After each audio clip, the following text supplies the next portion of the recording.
who's ever worked with children knows that every group of children is different.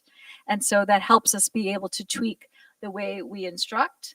It ensures interventions are matched to student need, and it creates a culture of collaboration and shared responsibility. So teachers are looking regularly at data not only for their own classroom or for their learning cohort. We're even looking at data often cross school or vertically in lots of different ways. And those are the practices we hope to build over the next few cycles of data. We're going to start talking about data at the middle school. So as I shared, the middle school of the 4 schools is the last to be solidifying their curriculum in a written format. It's because at the middle school, we have many programs where we use some vetted curriculum, but mostly we're using curriculum that the teachers have written themselves.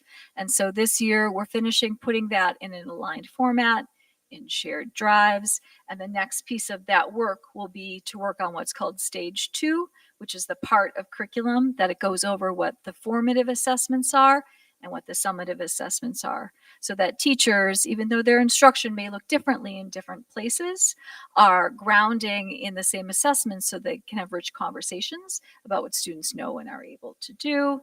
And you can read more at the middle school. We use MCAS, we use iReady, we use our local curriculum, such as illustrative math, and we use assessments that the teachers have created. And you'll see throughout the conversation tonight about how we'll talk about triangulation. So again, that's not just relying on one data point, but relying on multiple data points around a standard so that students have multiple ways to show us what they know and are able to do. So there are next steps at the middle school, in part because they are the last of the schools to be embarking on this process. Next year, we will work to plan, schedule, and use regular data cycles at the middle school. I was talking to one of the middle school teachers about this today, how we'll look at it across the same grade. And then the real fun, I think, is when you look at it across 6, 7, and 8 and can use it to show students learning growth. And educators are and will continue to use that data to inform instruction. Thank you, Alyssa. We are going to shift to Leanne talking about data cycles at the high school. Good evening. So at the high school, teachers always are looking at data, but maybe not specifically in groups with people that teach the same course as them. So a big picture is that when you have a group of students in front of you, you want to figure out what maybe they're bringing to the table. So teachers are always checking with the previous year's teachers that students have had, whether that be the middle school if they're teaching freshmen, or the teachers that taught 9th and 10th grade and so on. And they do some planning about what the needs of students are in front of them with that information. Teachers are also planning curriculum with their course-alike teachers in department time, which happens roughly 2 to 3 times a month. And so that's time for them to talk about what their lessons look like and what students are able to do. They're looking at MCAS data because that gives you a very standardized way of seeing what students have learned, at least in English, math, and science. They have grades that they have access to from the previous courses that students have taken, so they can use that to inform some of their instruction. And then once they get into the nuts and bolts of their curriculum, they're looking at the data that students are providing from the assessments that they've taken for that specific teacher. So those are all things that every teacher is doing that before and during the classes that they're teaching. What we wanted to start this year is looking more at, okay, now that we have teachers that are teaching the same course in a lot of cases, but as Dr. Wagner said, it might look a little different in how you teach some of those lessons. How can we then assess that students are learning this and that we really know and are having conversations about how students are learning? And so that's why we've started the curricular data cycles, so that we can take the data that we've already been looking at, but then hone in a little bit more on now that we have them in our classes. And one algebra teacher has a set of students, but what are they taking away from that algebra course?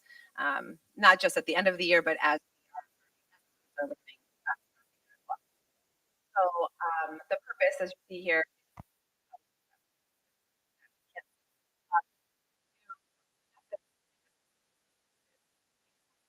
understand what really the student learning, not necessarily how we're teaching it, but let's look at what the students are then showing us that they know and are able to do. And so we have this is a part of a document that creates this whole protocol on how teachers are going to run through these cycles. Um, and okay, so we can go to the next one, sorry. So we broke teachers up into groups of 2 to 4. So we have roughly like 20 different groups of teachers based on courses that are being taught. And once what they've done so far is we've gotten together in these groups and they look at their curriculum and they're deciding what's a really like high leverage standard in this class that I'm teaching, something that is really important that I want students to really know. And so as a group, the team decided on what that high leverage standard would be and then decided, okay, well, now how am I going to assess that? So I know I'm going to teach it in all these different ways, but then how will I check to see that students really have learned that standard? And so through those conversations, they created an assessment and it could be something they were already doing, but collaboratively they decided on what that assessment would look like for all of them to give around the same time. And so once the students take that assessment, they collect the data and they look at how students did, what do students know, what are they able to do? And then they take that data back to the team and they're going to analyze what that data looks like with one another. From that data, so just for transparency purposes, we're at the point right now where they're giving those assessments for this first round of the cycle. And next week, they're going to bring the data to their meeting and analyze what that data is showing them. So once they look through that data and aggregate it and figure out all the things that it's showing them, they want to then look at where are some gaps in learning? What are the successes? Could I do something a little differently? What does this student need or this group of students? And then decide how they're going to respond to that. So maybe they're going to reteach something. Maybe they're going to revisit something that wasn't quite right or have a different type of presentation. It could look like anything, but decide what those responses will be to their instruction and then implement them. That could look like maybe implementing it the next time they teach it, depending on what that data was. It could be having to go back because they see that students really didn't quite get this one particular thing. Implement those changes and then repeat this cycle again. Our goal this year is for that whole process to happen twice within those course-alike groups. And then in the future, we'd like to see it done at least quarterly. So once we've gotten kind of the cobwebs cleared away, and we start this next year, every quarter there would be a common assessment that all teachers would give in those course-alike groups and run through this process of really talking about what students know and are able to do as a result of the teaching that they've received. Thank you. Can I ask a question? Is it better to wait till the end or respond? Probably after each section would be most Okay. Would you mind just going back one slide? Sorry. So when you're like the assessments you're talking about, talking about this like totally separately from MCAS, or that's one part of it? No, all different. This would be separate from MCAS. This is the teachers finding their own assessment that they all have agreed upon, and it could be just like a couple questions. It could be, depending on the course, right? It could be something similar like a little quiz that you might get, but something that's really assessing and finding the meat of what they want the students to know from that standard. The stuff I mentioned before about MCAS is helping to inform what they want students to learn and also gives them information about what students already do know. But this would be now really diving into whether or not they're learning what we're teaching them. Kind of in real time. Yes. Yep.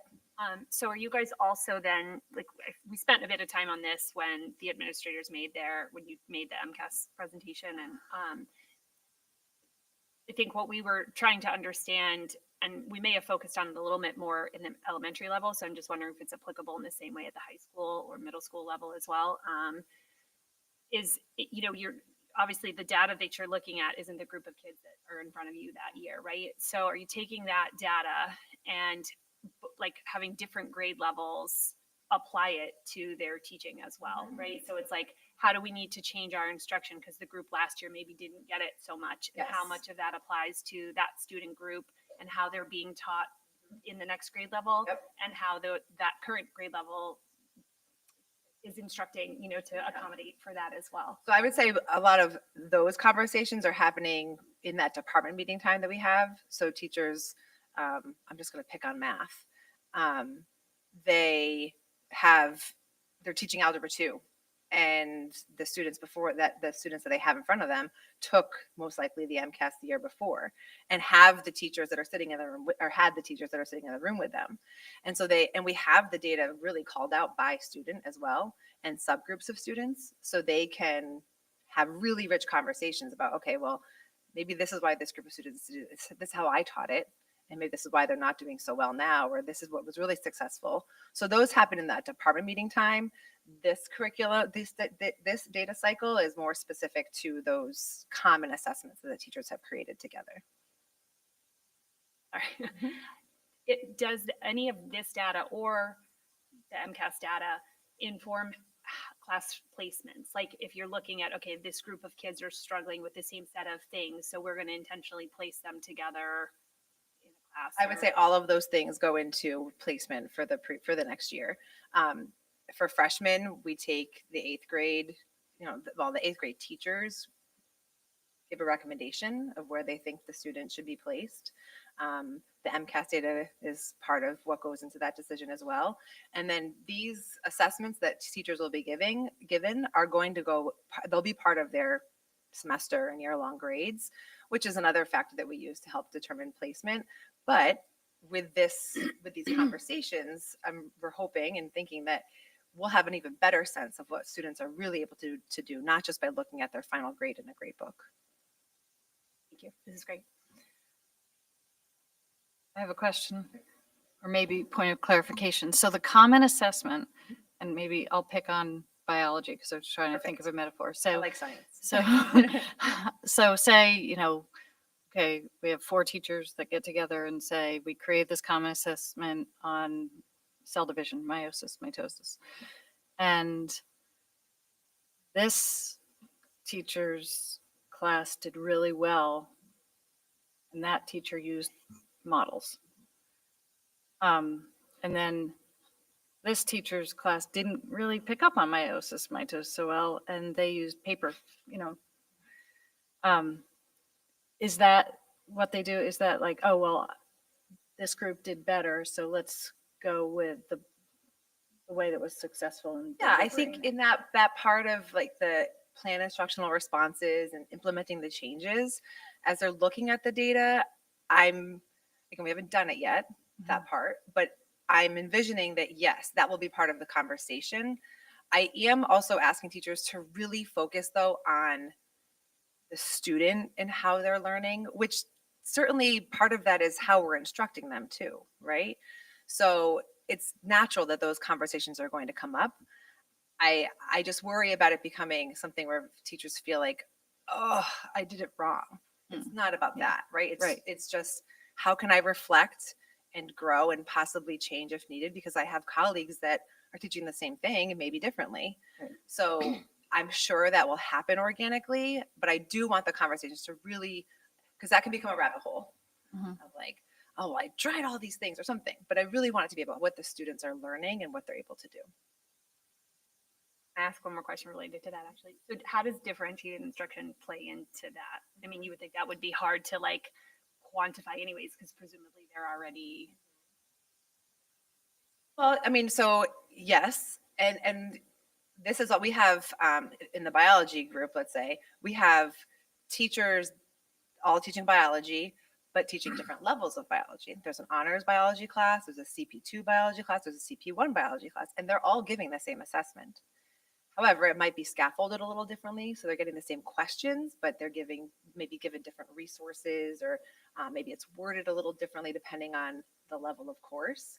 But in those conversations, like Jen was asking, perhaps the honors class did learn it a different way and were instructed in a different way. And perhaps that might be something they want to try in one of the other classes if they didn't get the results. Because even within a CP2 and all those levels, there is going to be some differentiation because those students still have different learning needs, even though they're placed in the same level of class. So those, again, will be hopefully really good conversations that are coming out of when they analyze the data.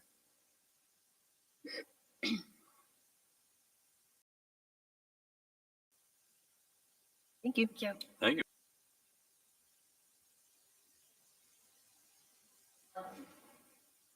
So the data cycles at the elementary level, we're in year 2. And last year we had beginning of the year, middle of the year, and end of the year.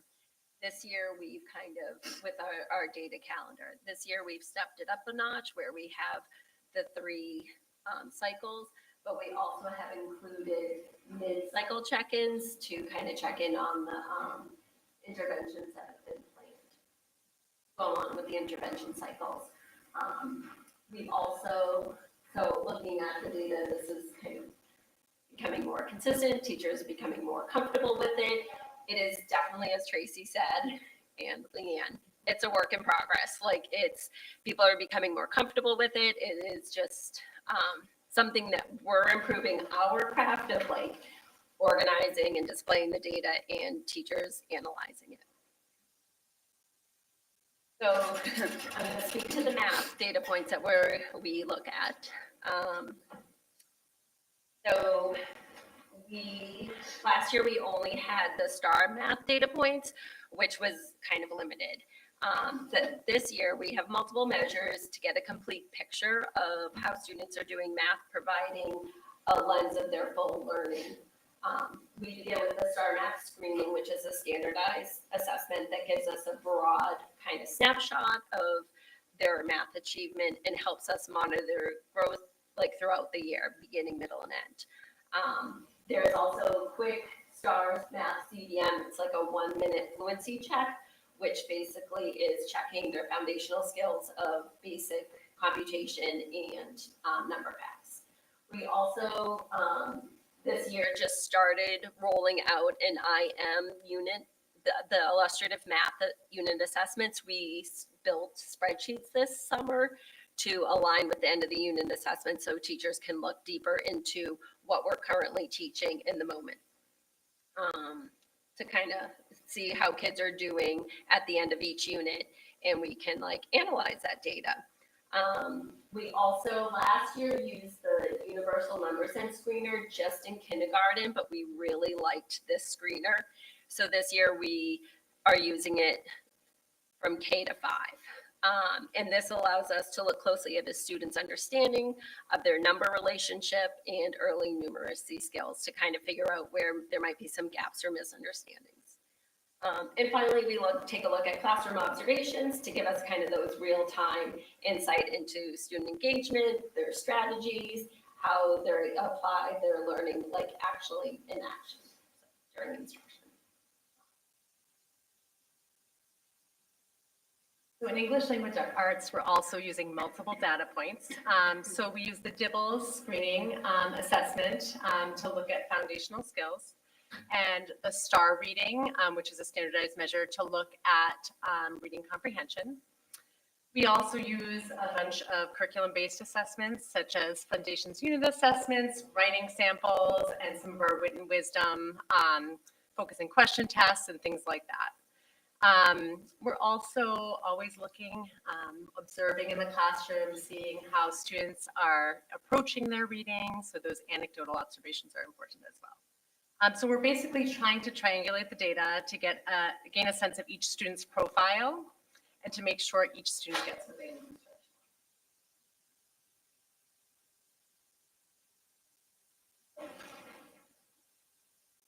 So the strength of these meetings comes from the mix of voices at the table.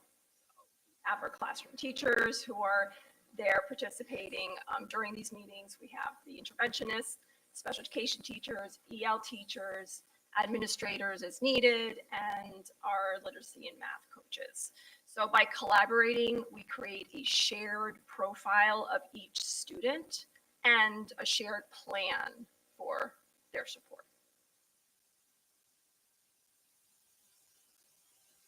So how do data meetings work? So we've adopted a consistent general structure for our data meetings. And so first, we usually give teachers time to look at the data. They have access to it beforehand, but we do allow like 10 minutes for everyone to peruse it, make observations, think about any wonderings they have. We then voice those noticings and wonderings, which helps us really make tier 1 instructional decisions. So we might see, okay, a lot of our students had a deficit in our word reading fluency. then would be coming up with ways that we would incorporate that into Tier 1 instruction for the whole class. Then we spend the majority of our time grouping our students by need for small group instruction, both in and out of the classroom.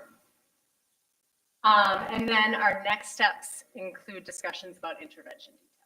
So when teachers come to our data meetings, math or English language arts, they're participating in the same structure every time. We have a little video, and it's a clip of a mock data meeting. So we originally filmed this to introduce the idea of data meetings to teachers in September 2024. Okay, so you'll notice that we're working off a shared organizer on the screen and that everyone has access to the student data who is at the meeting. And I did want to just say that all data and student names in this video are fictional. So we wrote this for our teachers. There's some humor in it. We're going to show you probably just a little clip of it. It's 7 minutes long. Also note that when we filmed it, because our elementary schools are packed to the gills, there is a classroom you will hear right behind us. So the loud children are not in the room of the meeting, but they are on the other side of the wall. Let's move that microphone over here.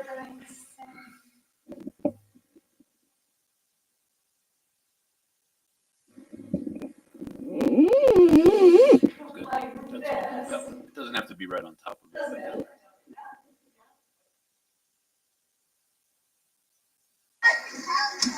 All right, welcome everyone. We're here for our first data meeting. So we have about an hour, condensed into about 5 minutes for this video. And our goal is to come away with some preliminary groupings for intervention, both in and out of the classroom. So is anyone willing to be our note taker today? I'll do it. Awesome. So I'm going to send you the link to our slide deck. And this is where we're going to kind of document our conversation. So in general, the program today is as follows. So we'll have about 5 minutes to look at our data individually. And we'll primarily be looking at DIBELS data today. Then we're going to go around and share our observations or what we notice. During this portion, it's important to just describe what you see as objectively as possible. So we're going to resist the urge to interpret data or pose questions. Helpful sentence frame might be, I notice. Then we'll have about 6 minutes to share questions or inferences from the data. So here you might use I think or I wonder.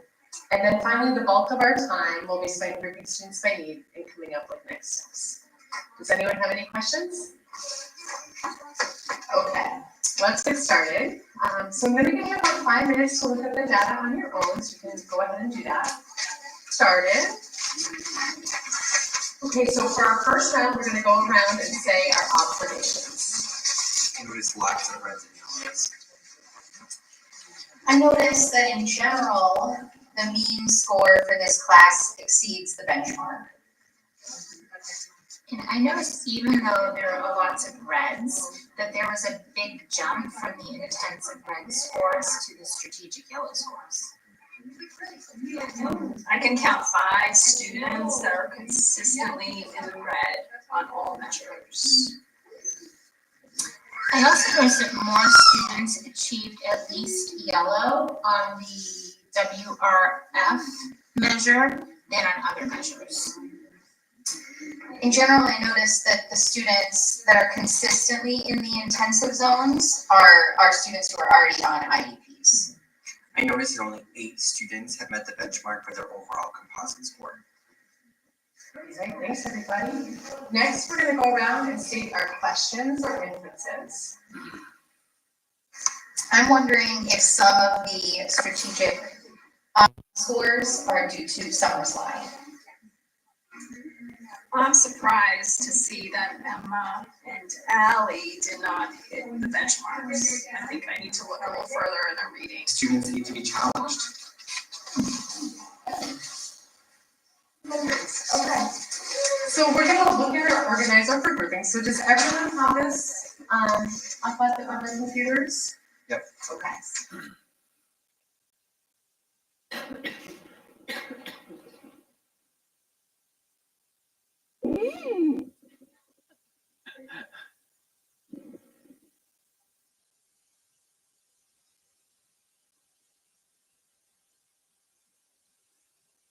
An animation. Okay, so this is a sample blank organizer that we use. We did not make this up. We did tweak it a little bit. We participated in a Dyslexia Institute 2 summers ago. And this was an option of an organizer that was developed by Crafting Minds, which is a consulting firm. This happens to be a third grade example. Basically, it lists the component scores that would indicate a child would need an intervention in a given area. So I'm just going to give you one example. Students who require phonics instruction would be below benchmark on potentially foundations assessments, the nonsense word fluency measure on the DIBELS, the word reading fluency, or accuracy on the oral reading fluency. Okay, so we would put students in that bracket if they demonstrated those scores. Whereas if they're just below benchmark, but they have good accuracy, they would need a pure fluency intervention. Then we also have students who are intensive all areas and comprehension. So we're really looking closely at those scores so that we can group students according to need. This is a sample filled out organizer. So we have these for every grade and every class, and we complete them for all 3 data cycles. You can see there are some notes where we indicate which staff member will implement each intervention. And also if additional assessments are needed to acquire additional information, maybe to explain why a student had a low score and also to inform our interventions. There's also usually like a note to teachers that we're progress monitoring bi-weekly with DIBELS. Finally, we list all students who are on or above grade level on all the measures. And we then look at their student growth percentile on the STAR assessment to ensure they're making good progress. So we might have a student who's a really high achiever, but their student growth percentile shows they actually haven't made a lot of progress in the last, 3 months. And so we want to monitor those students closely to see if they really need a push to push them forward as well. So we're really looking at all students, not just students who need intervention. I'm going to hand it to Lena.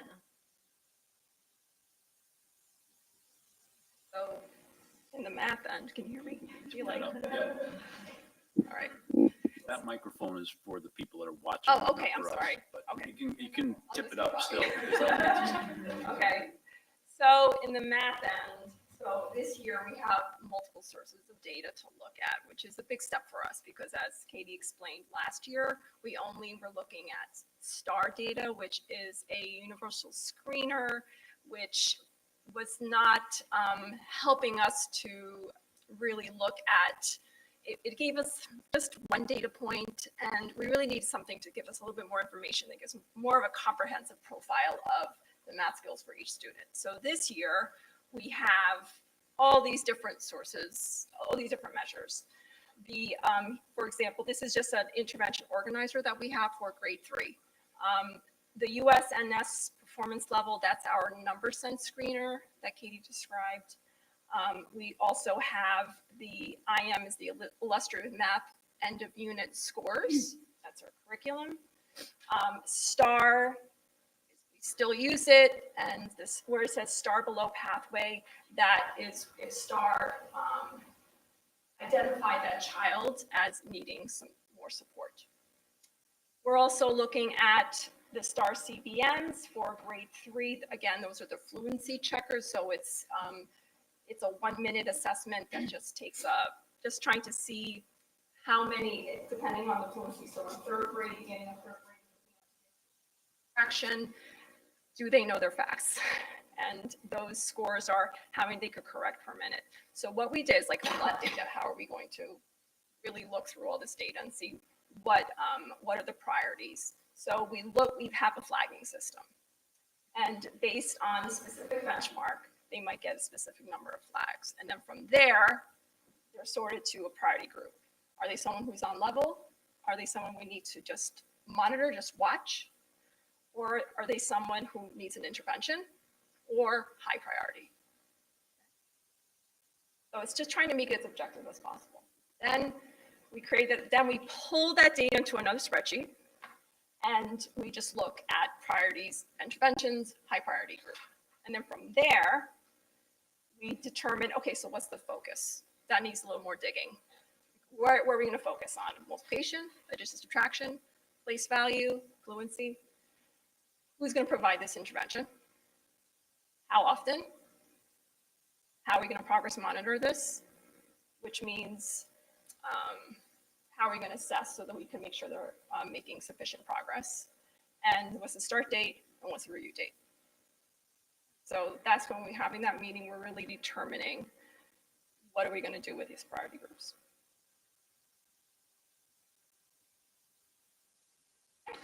So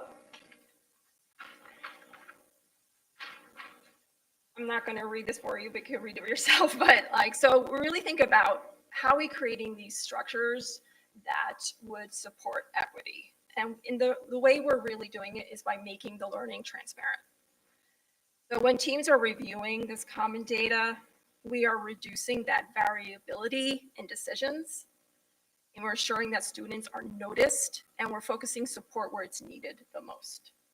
So these structures are building, and we're trying to build, we're still developing them, shared ownership.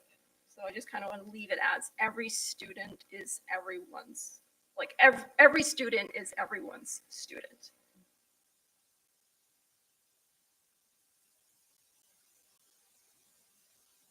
Current strengths, so now we're putting it all together of all the levels that we've shared. So for me, representing the secondary current strengths are that we have consistent data meetings. They're occurring at regular intervals across the elementary grade levels. That's very notable. The middle and high school are beginning their common assessments as Leanne described, and that's what the middle school will do next year when they're at that step in their curriculum development. And all of the above is aligned to the school improvement plans, which you heard about in our previous presentation.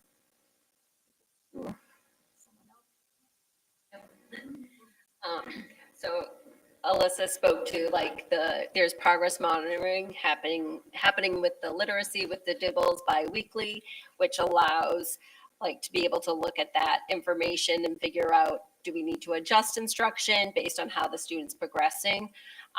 We also have teachers, it's a collaborative approach with the teachers, interventionists, and support staff where we're all working together with a shared understanding of what's happening for the student needs, which leads to more effective support for all the students. Our current focus is also making sure each meeting ends with a clear, actionable step for what to do next. The goal is for teams to actually leave with that plan so that the data like immediately drives the instruction and the intervention. Of course, this is challenging in an hour to go through all of this data and make it happen. So sometimes we're meeting with teams afterwards, like during their team planning time. But overall, these structures are helping us become more responsive, and responsible, aligned, and intentional in supporting all of our learners. So we continue to like modify, improve what we're doing. It's kind of like really evolved this year. Oh, geez, that was me too. So sorry. Please hold. Yeah, so we are working to ensure that the data consistently guides our instruction in the decision making, helping us identify needs to respond earlier if necessary and be like more effective. We're trying to like make the data easier for teachers to access, interpret, and use that information so that they can spend more time on delivering like specific instruction. We're trying to work on improving like the tier 1 curriculum where we can meet the needs of the students up front and reduce the number of students needing an actual intervention. So finally, we're also trying to work on the communication with families that gives them like a clear picture of updates on student progress, being more transparent and providing guidance like and support to families so that they feel well informed and partnered in their child's learning. So that's it. Our current challenges, it's time. It's time for teachers to, all of us, to really look at the data, to really reflect on it, analyze it, and collaborate. just even the challenge of scheduling it has been a challenge, getting substitutes to come to our building so that teachers have the time to meet with us has been a challenge. So that's something we're still working on. And also the fact that classroom teachers are managing very full workloads, especially in our elementary schools. We're still unpacking wisdom that's taking a bulk of their time. So just coming and starting now with math, it almost feels like another thing. So it's challenging to also just to deliver these interventions when there's just so much more happening. So that has also been a challenge. Also, our intervention staff is very limited. In my building, I'm like the math coach. I'm also the math interventionist. I'm also the math classroom support teacher. So it's been very difficult when it's just me in order to balance the needs to provide not just that coach, the direct support and analyzing the data, but also just to help and support teachers, but at the same time, pulling students to provide those interventions. It's a challenge.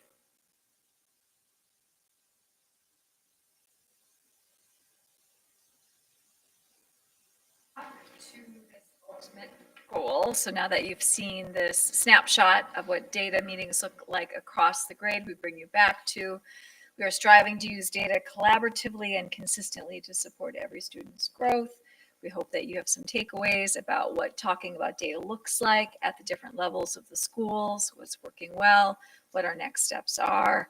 I'm pretty sure my next slide just asks if you have questions and gives my contact information. But before I switch to that, I do want to just pause and give a big thank you to everyone here. These are really the leaders of this work in the schools. And it is incredible the change they've made in bringing this in a systemic way in a really short amount of time. I'm super proud of them and enjoy working. Thank you. We're happy to answer any questions if you have them, or not, whatever the case may be. You have questions? Surprise, surprise. Thank you, first of all. This is phenomenal. I can imagine how much work goes into creating like seismic shift like this, and can imagine that the benefits will be incredible, especially as you see it followed through, up from elementary all the way up. So appreciate all of the hard work and that you're here to kind of give us the nuts and bolts of what it looks like in action, because it's a lot to digest. So appreciate the way that you've kind of mapped it out. I'm just curious about a couple of things, sort of high level. How are some of these other assessments given? I feel like this has come up. It's come up in my own kids' parent-teacher conferences, but I've heard other parents talk about it as well, in terms of sometimes assessments are given on computers. And so that might skew the results in terms of like, especially for the younger kids, like how they're actually able to perform. So when that's showing up, either way, whether you need to provide an intervention or the kids need a push because maybe the teacher is seeing that they're able to do more and the score isn't reflecting that, and the teacher knows it, but if it's not sort of grabbed or documented in a different way, where the assessment is provided in a supplementary way where something really drives that, like this child's already meeting the benchmark, so the score is a little lower, but we know they're fine. So like just kind of cruise along versus we need to do something about this because if the score reflected that they needed that push. So I'm just wondering what that looks like in terms of differentiation within the assessment tools. I'll stop with that one. We could do it from that first, yeah. Sure. Okay. So yes, for reasons we have multiple sources of data. Because for example, in the math end, we were using, even though there were other assessments happening, but they weren't common, but the STAR math is something that is taken on their laptop. And especially with the younger students, we tried it with first grade. We actually stopped using in first grade because students are just like, blah, blah, blah, I'm done in 5 minutes. And we're like, okay, this is not valid. It's not a good measure. So that's the reasons you can't just look at one source of data. And it's also one of the reasons that we try to tell parents I feel like sometimes there is that idea that these standardized computer tests are like the pinnacle of when it comes to assessments. And it's like we really tried to make sure that our parents and families are really aware that this is the reason we need to look at multiple sources of data. So we have a comprehensive profile of what students are showing. So yes, that's why we also have their end of unit assessments. That's why we also administer other assessments like the number sense screeners and interview. So it's one-to-one with the teacher. It's usually me, or their classroom teacher, or the coach. So that's one of the reasons that we have all these different sources of data. That answers that. I also think something that needs to be, that we are hoping to also incorporate more is it's really important to look at just student work. And we kind of call that street data. So it's more like what's happening right there. And that's something that we want to incorporate more during these data meetings.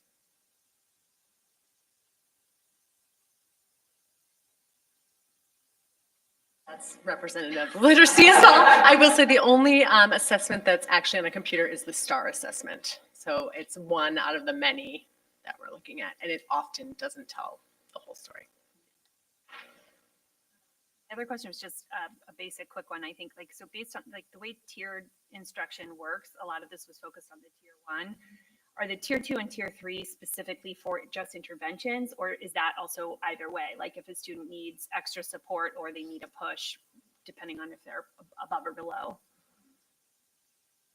So our ideal is that it would be for both. And we are attempting that. So for example, last year there was a bunch of second graders who were on or above grade level. Actually, many of them were above grade level, but their student growth percentile didn't show that they were growing. So we had an enrichment book group with them twice a week. So we're really trying to look at the whole picture. But again, with limited resources, we're doing the best we can. And then the last one is for examples of the sort of hopeful improvement around communication with families. How do you envision impacting, like, just how does that show up? Anyone else want to respond? Yeah. So a couple pieces I would say is we want to be really thoughtful about when and what data is shared, in part because some of the assessments that were described are taken before the students have done any of the learning. So they're a great tool for teachers to assess the growth along a continuum. However, for a parent or caregiver receiving those scores, they sure accurately show where the student is at that point in time, but they're not a marker of the learning growth yet. So as we go through this process, we're trying to think about what are the pieces of data we're using internally and what are the pieces of data that are helpful to share with parents. And I think a place where that division between what's formative and what's summative happens is during the parent or caregiver conferences, which is when folks, obviously, and many of you know, sit down together and look at some of these data points. That's a place where I think it's appropriate for families to learn and to see.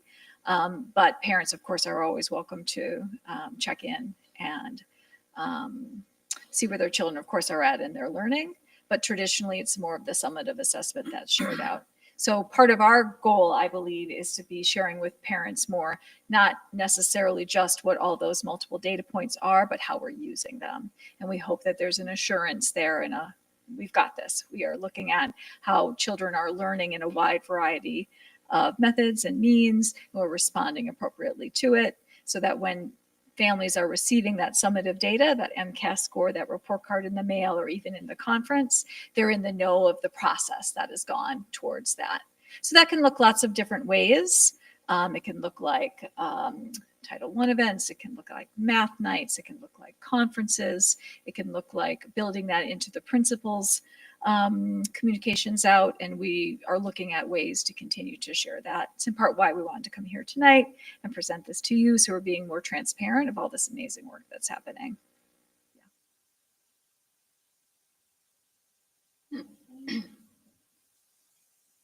Haley asked all my questions, but I'll just say it's really clear the care, the thoughtfulness, and the effort that you're all putting into these. And then the prep for this evening was terrific, and thank you for joining us at the late hours. So thank you.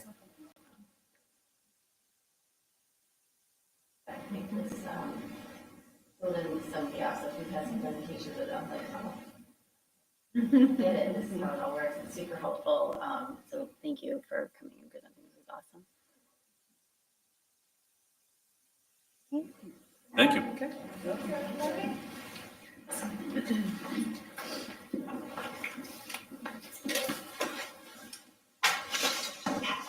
Can I sort of a question more, like from a budgetary or administrative standpoint, based on the challenges, which are totally fair and understandable here? How do we respond to that, right? In terms of, again, like when they're taking that data and like Lena said, she's one person. So what would be the impetus for us saying, all right, we got to get someone else in the building or that kind of thing? How does the data drive that and how to? Don't say that in front of Tracy. I sat down. You almost got rid of me. I was almost at the door.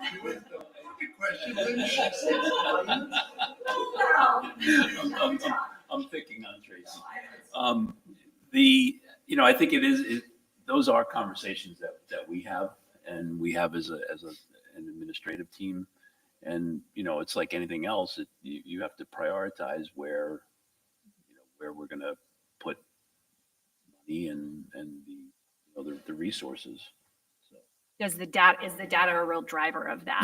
Like where we're saying, okay, you've got X amount of students who need more interventions or are on IEPs or whatever, we're looking at higher need for intervention in those tier 1, 2, and 3s or Yes, I think that the data does drive those conversations. And, first and foremost, we look to see how we can manage that internally without simply going to adding staff. So, and we have to do that in all areas.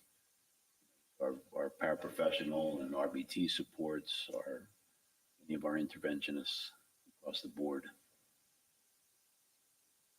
that stuff that comes before the budget subcommittee too, when you guys are creating the budget? It may or may not.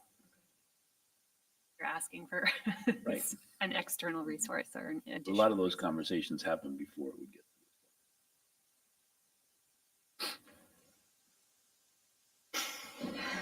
I'm done. No questions. For now. Thank you All right, so much. Tracy. Good night. Safe travels. Good night. We'll see you in the morning. Dr. Blake, you are next. All right. All right. Okay, so my report is in your folder, so I won't read completely through it. We had our superintendent's roundtable meeting last week.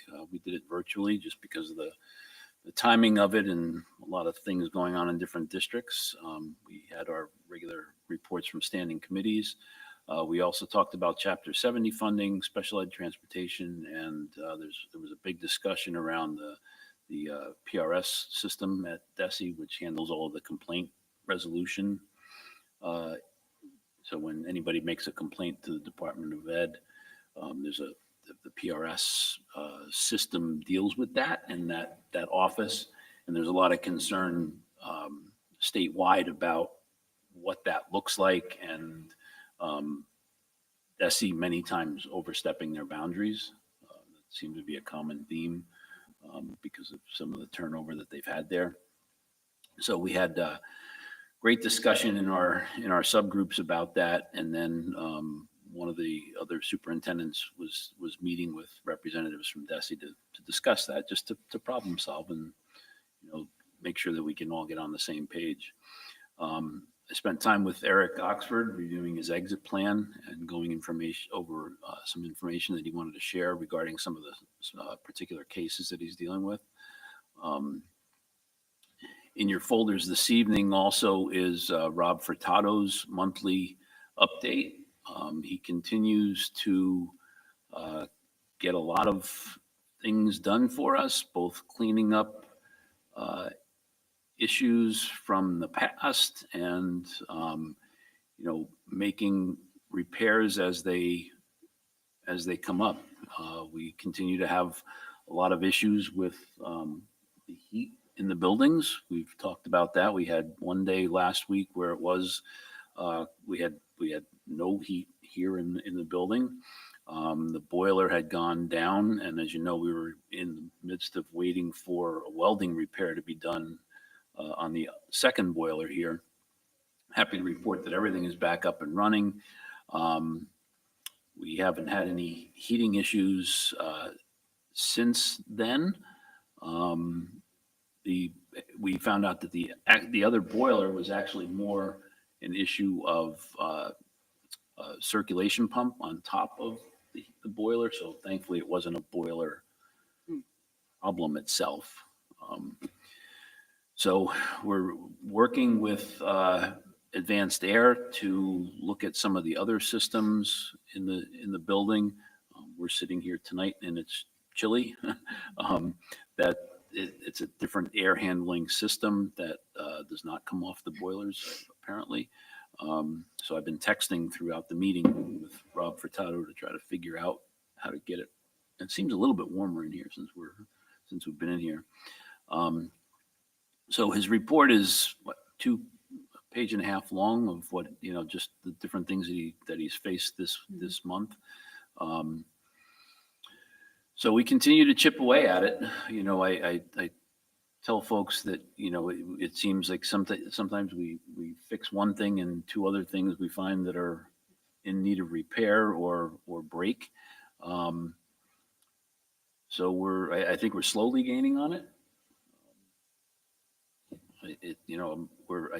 I'm very thankful to have Rob on board. He understands the systems. He knows a lot of the background on some of the systems that we have. He knows the resources to contact to get the work done. So I think we're in far better shape than we've been in the past. We are still working on getting the red line versions we have of some of the bargaining unit contracts. We have the contracts from the food service and custodial workers. Those are done and squared away. We had some red line edits that needed to be made for the teacher and paraprofessional contracts. And so the plan is and those are in legal counsel's hands, to have those done in the next day or 2. Eval committee met last week. The committee meets several times a year. It's made up of educators and administrators. The purpose is to discuss and review timelines and any issues that arise in the educator evaluation system.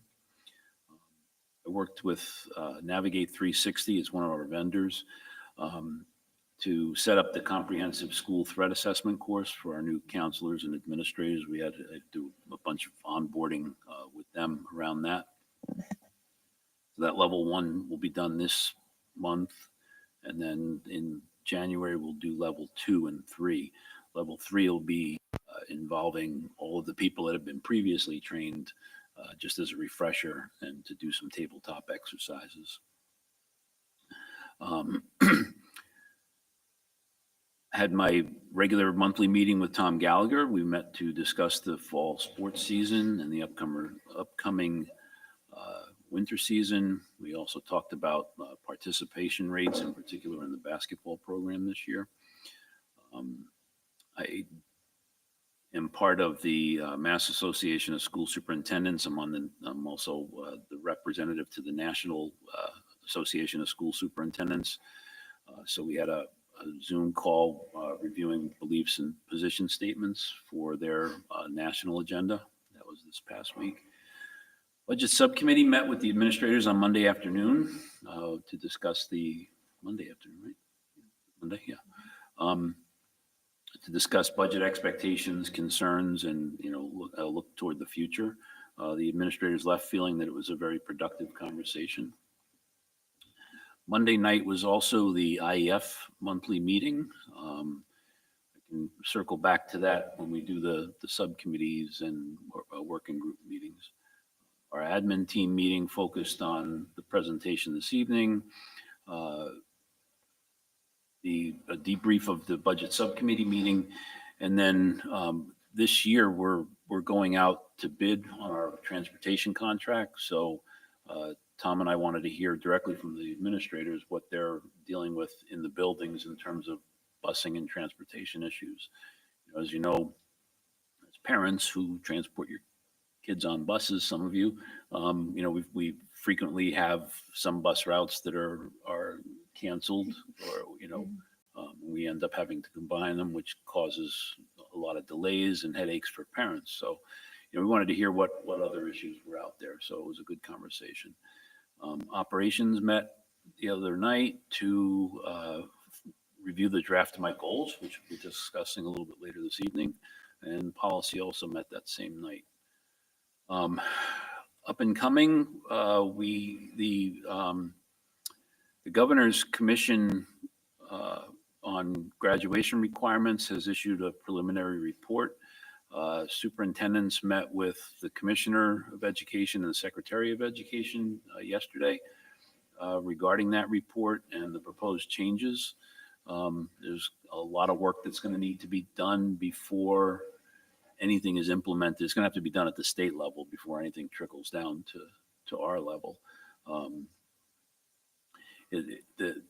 In a nutshell, they took away the MCAS from being a graduation requirement, but they also understand that there needs to be a level playing field across the Commonwealth for students, in particular, end of course assessments. So the preliminary report is talking about the state administering some type of end of course assessment now for select courses. So they don't know what courses it's going to be. They don't know who's doing the assessment. They don't know who's scoring the assessment. It almost sounds like MCAS 2.0. So, and then there's a number of other things that they're looking to implement as well, starting with portfolios and at the middle school level, using a particular program that they're pushing. So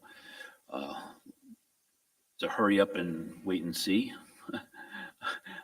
Not uncommon for some of these bigger efforts.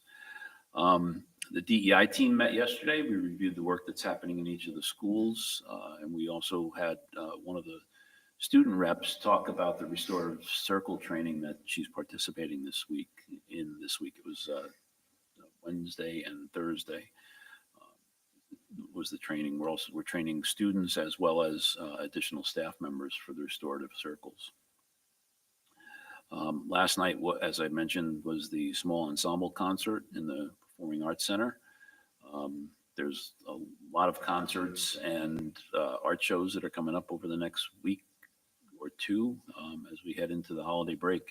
It's hard to believe that I was talking to one of the elementary principals today, and it's like, we only have 3 weeks. I'm like, no, we have 2 weeks and a day before the holiday vacation this year.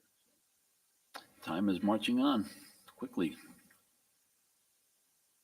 Wondering, Dr. Blake, is there any money in the budget for school committee parkas that could be used whenever you discuss failing boilers? Because I noticed everyone got about 20 degrees colder the minute you started discussing that. Shawls went on, jackets got pulled up. Nothing compared to what it gets. The more you talked, I noticed everyone was scrunching in a little bit deeper. You were like, it feels warmer, and I was like, does it? An available jacket right here. Exactly. Maybe I'm feeling warmer. I don't know. Space heater. Time. But it's going to be over here.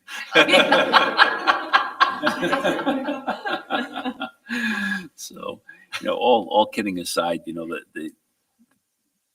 we're dealing with, and we talked about this in agenda planning the other day. We're dealing with old systems across the board. In Winthrop, we have one, I'll say, brand new boiler, a year old, and one very old boiler that struggles along. At Doyon, we have two very old boilers that are struggling along.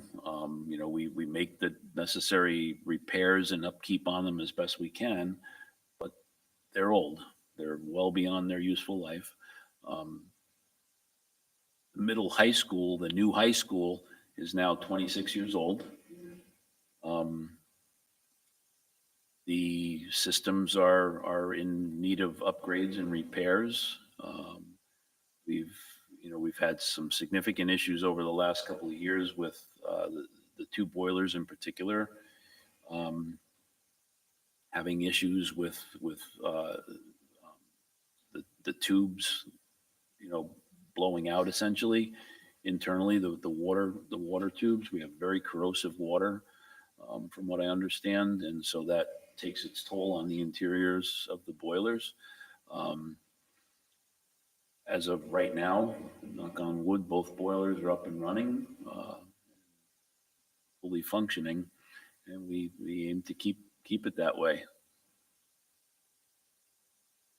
So where are we going? So where we're going is, we have in the preliminary capital plan that we submitted to the town, we have boilers on the agenda there for one here at the high school, and then we're looking at one at Doyon as well. They're about $480,000 a piece, give or take. So it's not short money by any means. I did reach out to MSBA to find out more information about their accelerated repair program. They used to do, boilers used to be covered under that. They don't do boilers anymore. They do the heat pump systems. So that would be a significant change to any of the three buildings. So, and that program only runs every other year. So 2027 is when we'd be able to possibly get into that program. So in the short term, we keep up with the maintenance and keep an eye on things so that we don't have frozen pipes, et cetera. I feel confident that Rob has been on top of it as best we can. And hopefully the capital plan will be funded in such a way that we can manage to replace the boilers that we need. Short order. I seem to remember last year with this room, figured out that the timer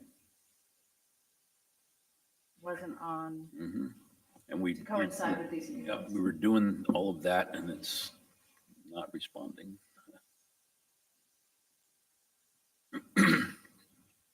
And I think that was more the cooling side of it than the heat we ever had, because we did have Sasha's heater here, the one for a number of months. So we keep working at it. I have another clarification on facilities. I'm concerned there's maybe a misunderstanding in town. I think, Tom, you mentioned that we were going to be getting bids on the Doyon roof. Can you clarify for everybody, is that the roof that was already had the overlay, or are we talking about a new area? I know the answer, but I want to make sure it's super clear. So it's a new area of the Doyon roof. The repair that was done 2 years ago was not the entire roof. It perhaps should have been, but that wasn't the plan at the time. This is the part of the roof structure that was not, that was not addressed in 2 years ago.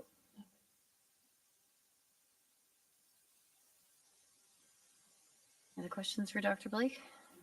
Or any questions on Rob's report as well? Observation, I don't see a ton of proactive stuff on there. I was filled with the reactive, responding to where we're seeing issues, just an observation. Mm-hmm. More we can Yep. do that. Yep.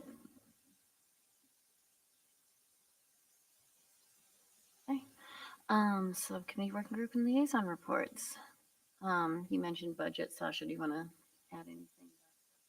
We met with the admin team on Monday, so across all the buildings, and then for the district, really 3 highlights for everybody, knowing that it's still super early and we'll be bringing more in January and mostly in February. One, there are no major asks from any of the schools or departments, like nothing major coming in this year or other staff, curriculum or anything like that that would significantly increase spending in any of the schools. So for the most part, it's kind of level. The second is early projections from the revenue from the town are lower than we had anticipated. So about $400,000 less than we anticipated, which is $400,000 less than our potential budget for next year. That's still preliminary, but not a great early indicator. And then the third was, we've been talking a lot about spending, but we also have begun talking more around revenue and where is there opportunity to increase funding going into the budget, including things like user fees. Wanted to be very clear that we would never increase user fees in a way that might end up being prohibitive for any students. But for example, like athletics hasn't been revisited in over 10 years. We talk about things like music and where in places where it would make sense, but again, it would never be prohibitive for students. So I think those are kind of the three main highlights.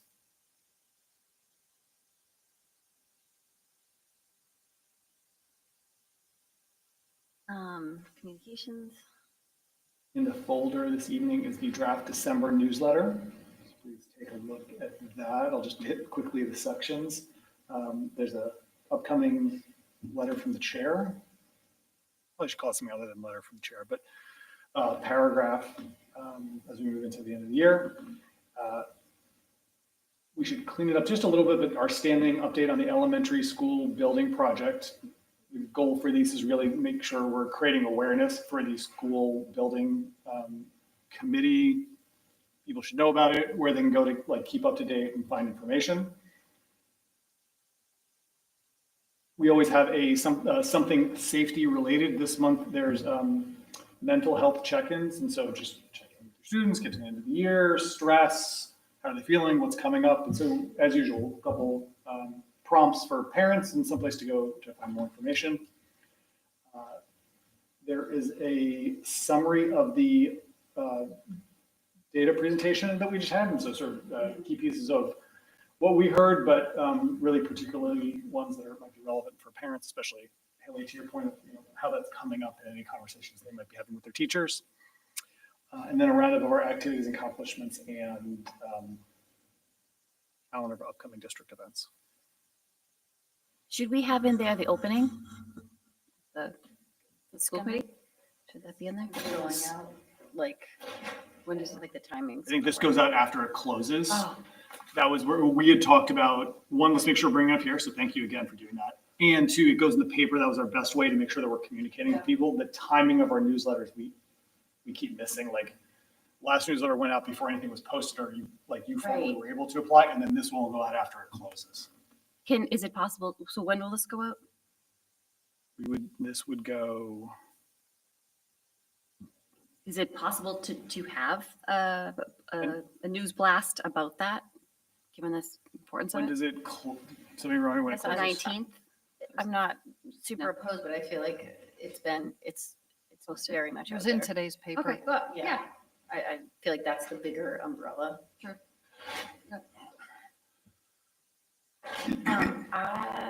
Just communications got bumped, so Sasha, thank you for putting this together. We had not met. One question about this is the elementary piece is like pretty much exactly what was in the previous newsletter. Do you, Dan, I don't. I put that in as a placeholder because I hadn't edited it yet. Or Yes. do you, how do you? Yeah, I think, well, I missed the last meeting, but what was reviewed was the enrollment projections, and the next piece will be meeting with the MSBA to go through to make sure that all the data that needs to be there is there. And so I think we don't need any like super granular detail, but I'm happy to shoot you something. I can connect with you on what that should be, and we can send that across. What's the goal to send this out?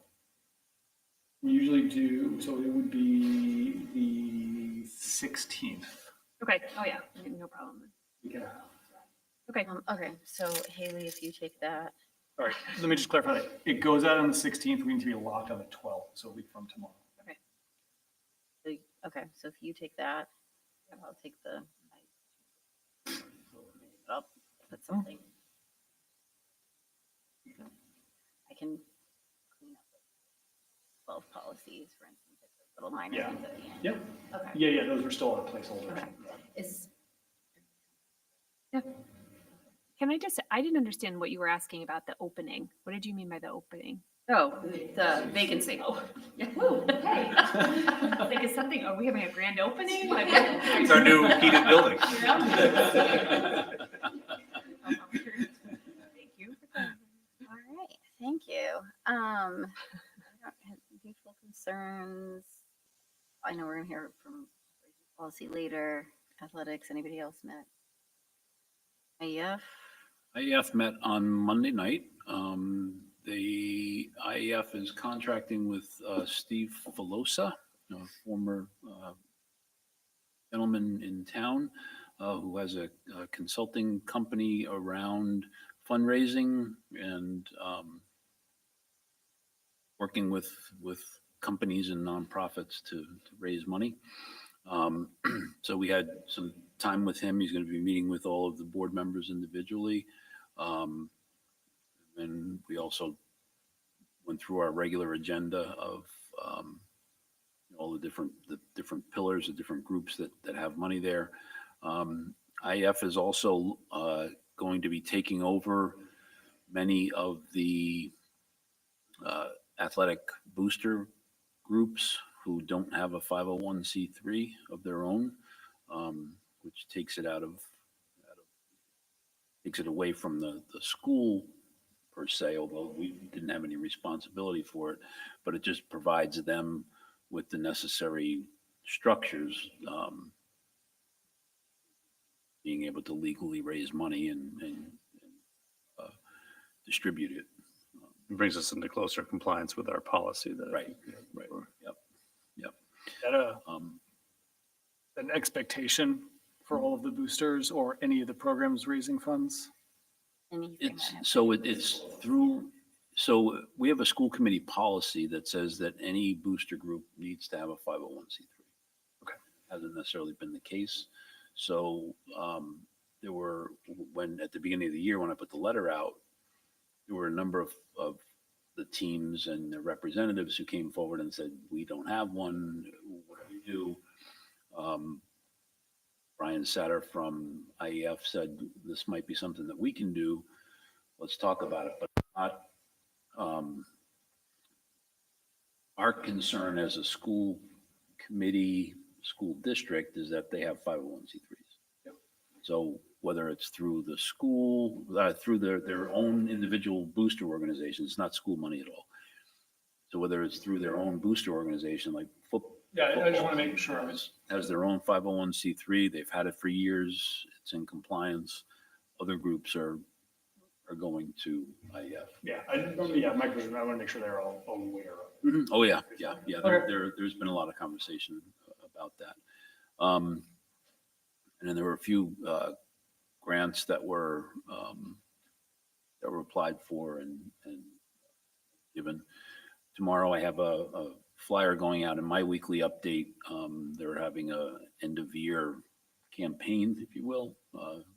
So try to, boost those funds that are coming in. So I'll start including that until the end of the fiscal calendar year, rather.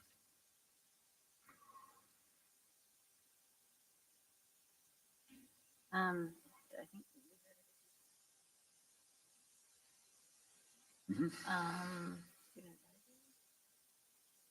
I just emailed Mr. Mitchell to see if we were meeting tomorrow. You normally meet the first Friday of each month. Last month we didn't meet because it fell during Spirit Week and there was a talent show happening that morning, so we didn't meet. So hopefully we'll be meeting tomorrow.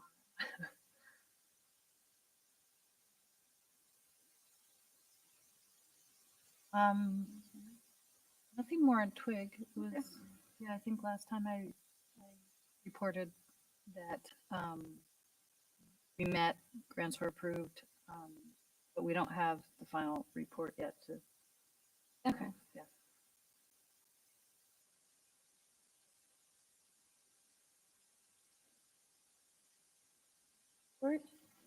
Well, I emailed you a copy of a document. Full disclosure, it was mostly put together by AI. I don't have the time to comb through all the responses, but so we sent out the survey to the high school, and then I also talked with Mr. Janolfi in the middle school, and he's gonna send it to the middle school students. We changed some of the words on it next week, so we get those responses, and so pretty much, I think a lot of it was as expected. So I'll start with the positives from it. Yeah, can you frame this for us? When did this go out? When was it This given went out today, this morning. Just went out this morning. Yeah. Okay. So I waited until, and we've only got 47 responses, but should be, I think, relatively similar. And I'll see if I get more responses by the next meeting. I'll compare the data, see if there's any differences, report on those. If not, then say that. Yeah, so mostly the positives anyway. It seems like the teachers are very supportive, as a lot of us know. Nice, approachable, understanding. A lot of people highlighted how the good programs, music, theater, orchestra, gym, French, fine arts, some were mentioned. A lot of people praised our block, having that, which I know a lot of people like. And I guess actually a lot of schools don't have. I didn't realize that. That's one of them. The school community's environment, which, I think tends to be what you'd expect here. And then, yeah, so then on to the areas for improvement. The heating, I kind of expected would be brought up just given when it was sent out. But I think that's, being handled. Hopefully. The pack was cited as being cold. We got that from, but and then the next bigger issue there was that the trend was school lunch quality, which I think has been a ongoing issue. I mean, if you look at some of the specific responses, you'll see the strength of people's thoughts on the school lunch, which there's a link to the specific responses that continues to update if people add responses on there. The meals being bare minimum, moldy cheese stick. That could be a exaggeration because of some people exaggerate, and I won't necessarily pick up on those sorts of things. Lack of healthy options, which I feel like we tend to have pretty good healthy options there, but I think there's obviously always room to improve. More choices for allergies or dietary restrictions.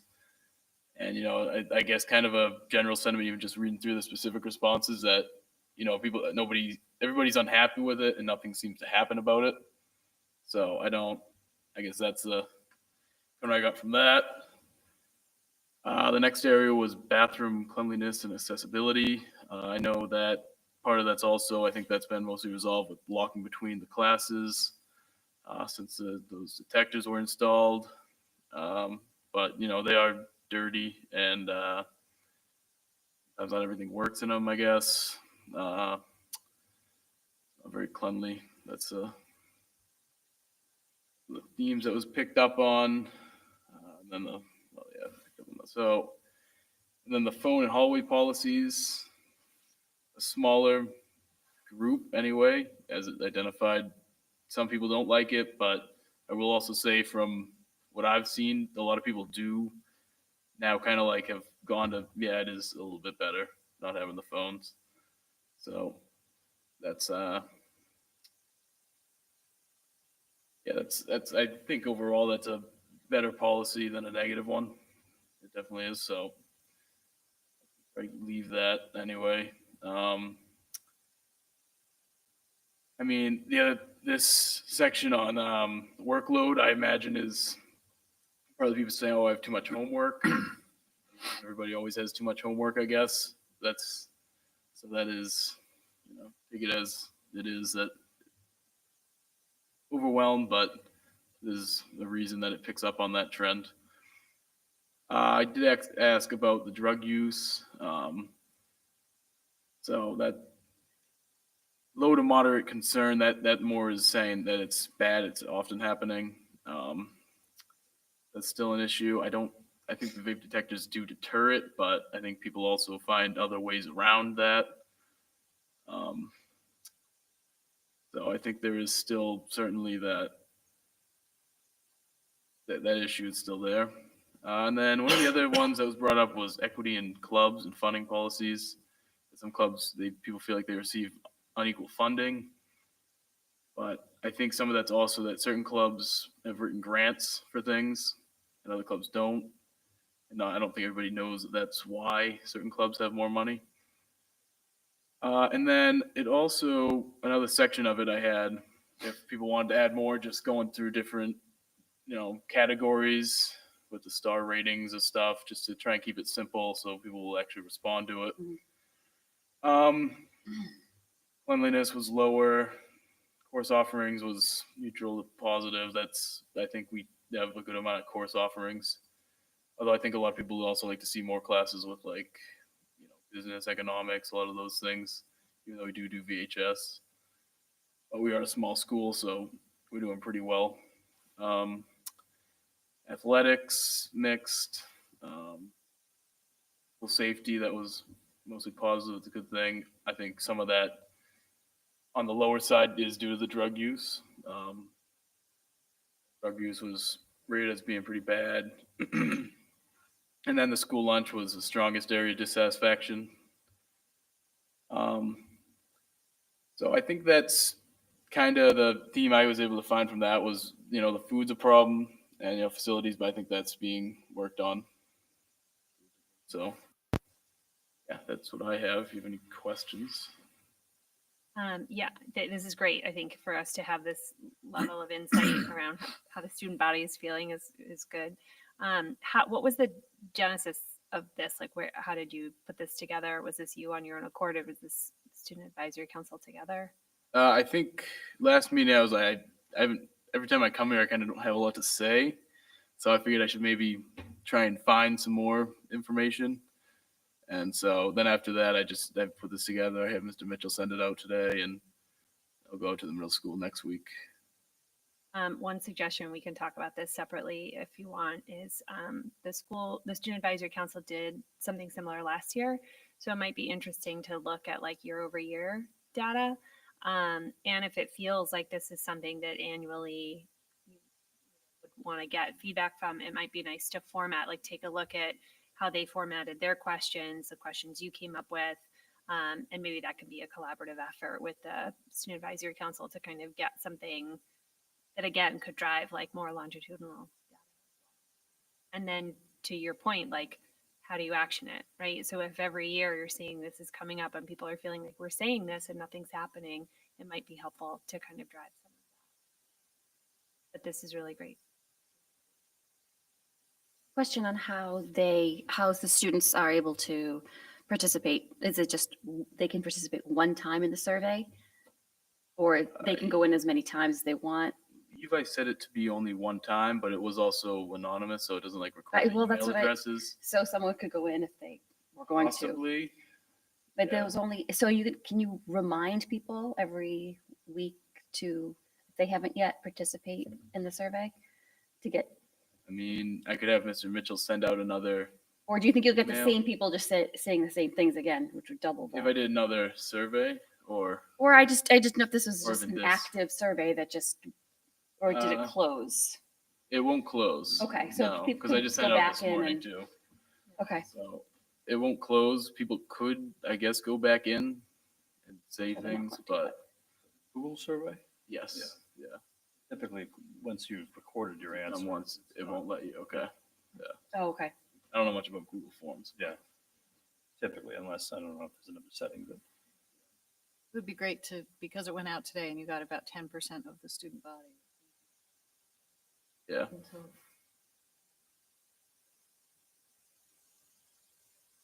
Probably by the next meeting, because I also have the middle school responses, I can be able to. Yeah. Those and. I don't know how to address this, but one of the topics about the school lunches, their minimum, it occurred to me, and this has come up before, the portion size. It's the same at the middle school and the high school. Yes. We're giving 11, 12-year-olds the same offering as an 18-year-old. I wonder, how can portion size be? There's gotta Doesn't have be to do with different- like state mandates, I thought, with like how Yeah. many calories and. I don't know that level of Well, detail. some of it Yeah. is, I only know this from my kids, so I don't know if this is accurate, but that if they want more, like it's free lunch, but then if they want more, they have to pay, they have to go back. And so I don't know if there's something Yeah, well, wise what that raises, but, experience, I know that friends that want more food go to the students, who don't buy lunch and up and get them lunch so that they can have another lunch. It is very common, It's Oh my very common. but the state still pays for it, right? Because the portion size is just not adequate. Yeah, it's, I mean, Wow. if you, Coming from a freshman girl Mhm. who wants more food. yeah, I know lots of people who get several lunches, they'll go up and either buy them or have somebody else I have 3 lunches, go get one please. and way around it, nobody. Yeah, we should just go by and I have have a a lunch note there, I'm telling to you. talk to the food I service consider director that. about that. Yeah. I mean, an 11-year-old, when do they start? We should go. I think we're gonna discuss that next, 11-year-old and an student 18-year-old. advisory committee when I have that. yeah, that's a good point. Yeah. Can I ask you about, I wasn't here last time, so the update, that it sounds like all the vape Well, the vape detectors were detectors are installed, installed but now. bathrooms are still closed during passing time? I don't know I that think they the other are. day I had one of them upstairs was, but I mean, some of these responses also are people that just haven't realized they're open now. I think they're open. I don't know that factually, but I know all the vape detectors are in, and both the middle and high school have been hopping administratively with doing investigations. Had a number of issues where they've gone off and they've been able to pinpoint the students, so they're working. Good. They're working. So. Right.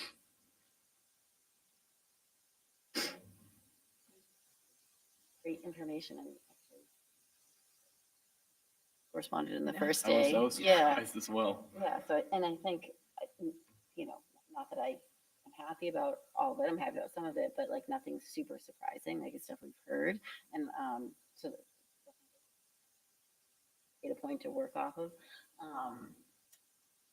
I think you did a nice job too, like we talked about, like keeping it kind of our level, like a lot of this is stuff that's our level or around our level, like that should be on our radar. And I love that you're gonna offer to the middle school students as well. Like I think, obviously the high school students are older, more mature, so we hear a lot about the high school, but to be a student representative for all the students, this would make sense to get from the middle school too. So great idea. I've considered how to maybe ask like the elementary school students, but I also don't know if it would be too complicated because a lot of them are very much younger. Right. So last year, I think it was like right as he was leaving, so we didn't get a full report back, but Charlie, I think, did make some efforts to connect with the student leadership teams and councils at each of the schools, which are like groups of 4th and 5th graders. So if you, might be a nice idea at some point during Charlie this text. year. Yeah, but you could Ask them. connect with those groups. And I think those, if you were going to do like an elementary version of a survey, those groups could probably be advocates for the school. Yeah, and I mean, if you make it developmentally appropriate, to your point, like I'm sure they've got stuff to say. We did a bunch of surveys when we were doing the playground about like just getting feedback from them on elements they'd like to see or things like that, and it was really helpful, And so anyway, I'm sure they would love that. I'll probably ask the principals at the middle schools or the elementary schools. Awesome. See what they might suggest. We can make it Yeah. Jack, nice work on this. Maybe Brian, in the bathrooms keeps coming up. It seems like things are getting better.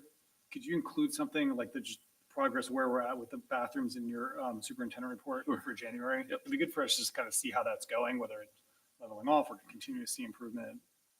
Don's perspective. Thank you. Would a response from the school committee be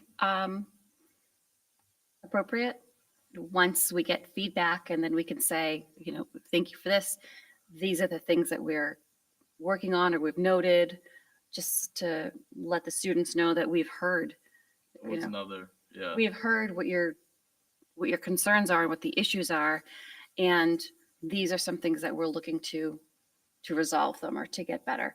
Because if they're just saying things and not getting a direct response from us, you know, who they're doing it for, I think that would be really important and helpful for them to say, all right, they're listening. And we are listening, but I think it would be good to have a direct communication to them. Yeah, I wonder if See that. you come up with an end date, you know, like you want all responses in by mid-January or something, then maybe we could formulate something once it's all back. Also makes me think.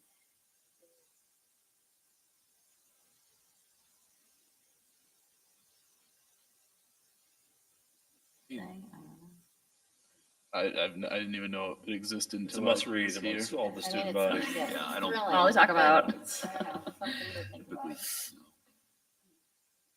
Excited. Yeah. But, School committee have an Instagram page? yes. Oh, you do? I didn't even know that. So, yeah. Yes, yes. It's hot content. Oh, Isn't it? yeah. So, Sure, spread the word. no, but I wonder if you think there's an interest, like certainly we want I people mean, to there's know some what we're people doing. I then- think will be, and then it's kind of more word of mouth. Yeah, but if you have any communication, you know, capabilities, like, hey, follow school committee.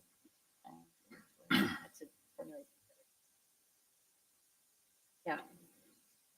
We have to post clips of our meeting in 5-second increments. We're gonna make reels. Short attention spans. So, all right, finance report. So, good evening. In your packet are the two monthly reports. Call their attention the year-to-date budget report. We just finished month 5, meaning the end of November. We're 45% spent, which is just under pace. Really, we've stopped. So most of the expenditures that sort of hit some targets at the beginning of the year, principally around our facilities, were the opening of purchase orders and the encumbrances of those funds. Not necessarily we haven't necessarily increased that spending because we encumbered it at the time. So anyway, so we're 45% spent at the 5-month mark.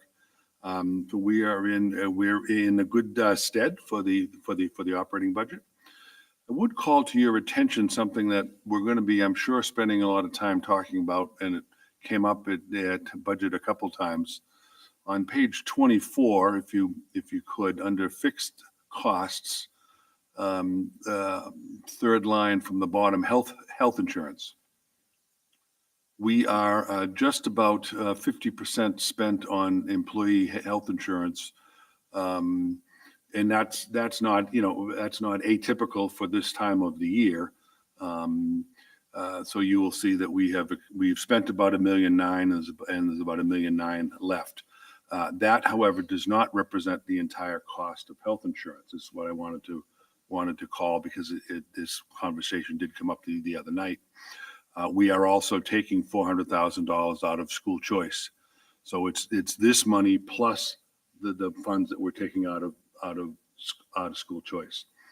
And the point in bringing that up is we've already received guidance from the insurance company and from the town that we should expect a 20 to 21% increase in health insurance for fiscal year 27. So this conversation is not going to go away, anytime soon.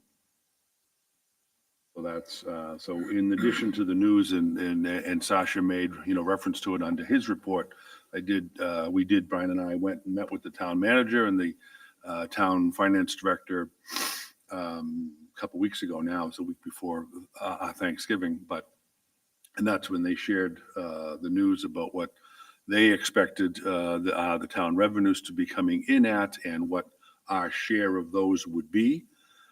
We had been, again, planning on basing from last year's conversations about a 3% increase or a 2.9% increase.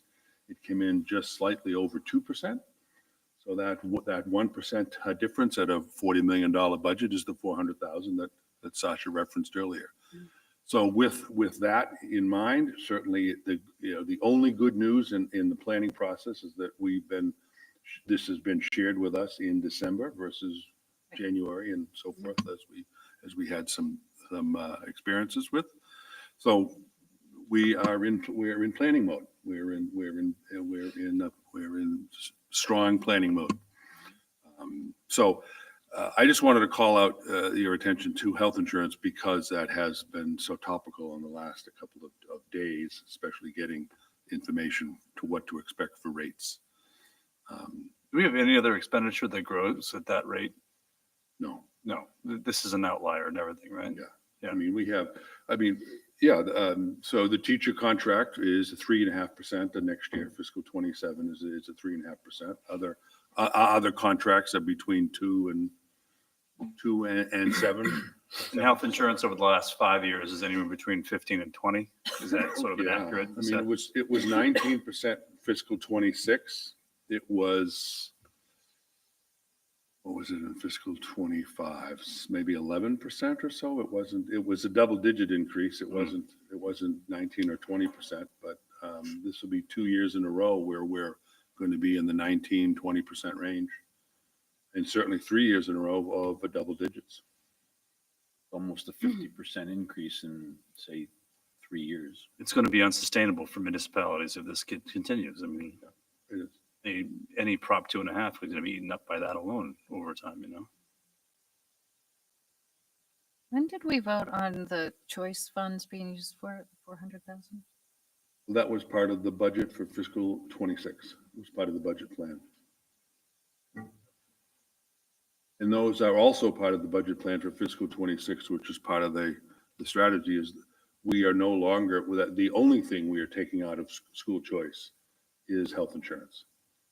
For the purpose of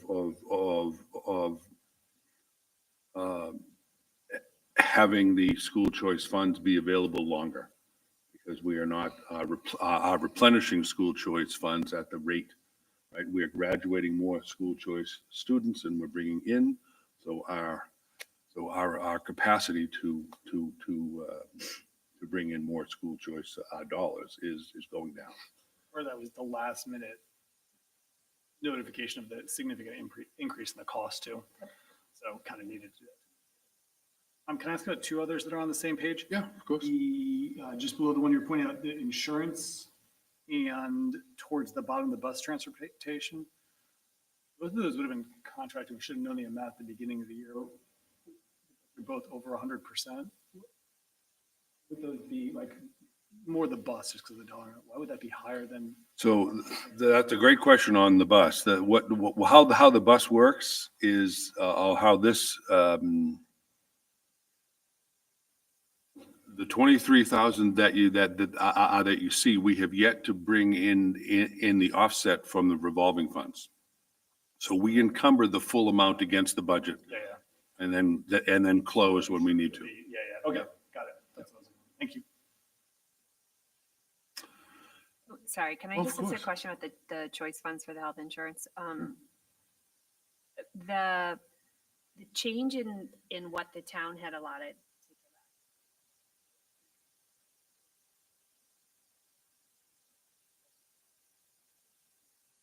That wasn't choice, was it? Be more specific. I'm sorry. Chapter 70, I think. You're talking for thank you. this year or Yep. for fiscal 26? She's referring to the chapter 70 Yeah. monies that were voted at town meeting. Right. Sorry, for some reason, I was That's like, all right. was that choice? This is probably not the time or the place for it, but I think that there probably will be more conversations in the budget subcommittee where we would have an opportunity to request maybe at spring town meeting to get.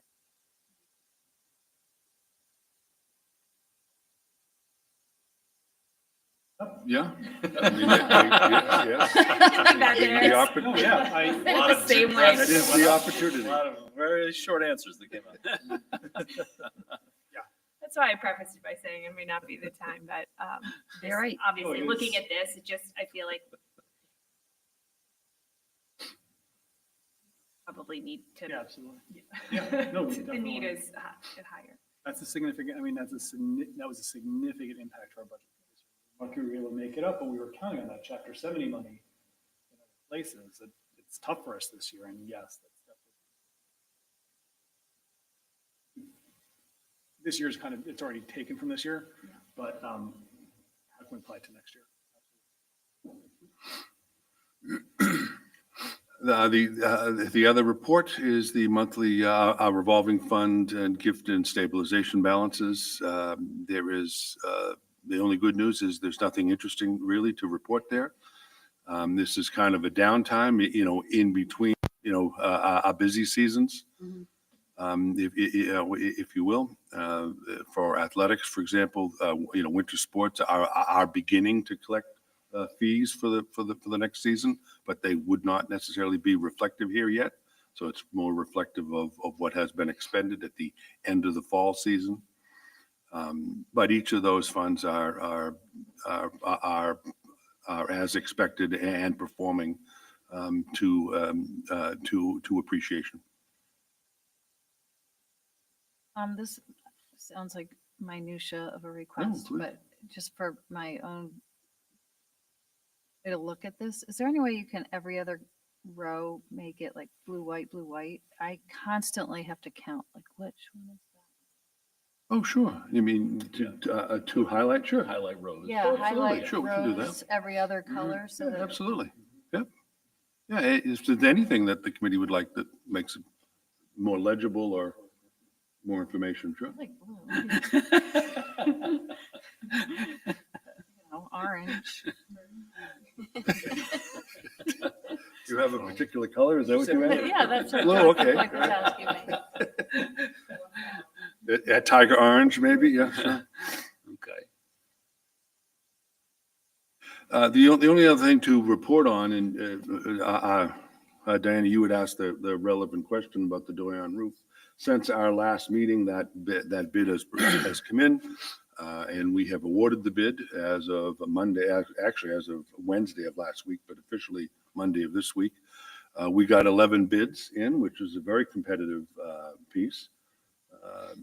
We were very pleased to have 11 bids.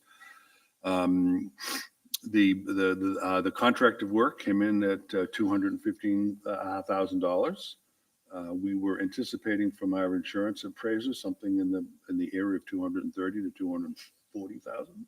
So the bid came in that was under our estimate, which the fact that we got 11 bids and they came in very competitively may speak to some economic trends going on in the industry.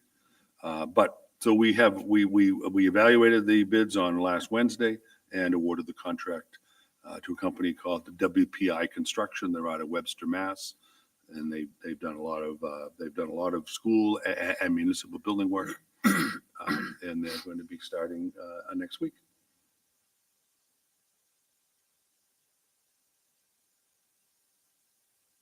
Last piece in the folder Oh, tonight right. is the what we hope is the finalized calendar for the budget process this year. There isn't much different on the school committee side of things, but with some of the dates that had moved around and some of the information, the flow of information with the principals and Dr. Blake and I, when we met on Tuesday of this week, changed a little bit of our timing around. And so I just figured the calendar should reflect what is happening on the administrative side of things as well. But none of the dates for the relative to the school committee or the budget subcommittee are different than when you've last seen them. Yeah, no, please. A couple of the dates. It isn't, I know. I knew, I almost fixed that at 5:45 tonight. I almost fixed that. And I'm like, oh, I'm going to put the folder in. Yeah, it's all good, but maybe some no. version can be. Yep. There's only one place where that is, right? I think. mean, I don't know, I'd put by January 9th in the January section. Yeah. Yep. And the February 3rd is listed after. Yeah. Yep. Fair enough. Thank you.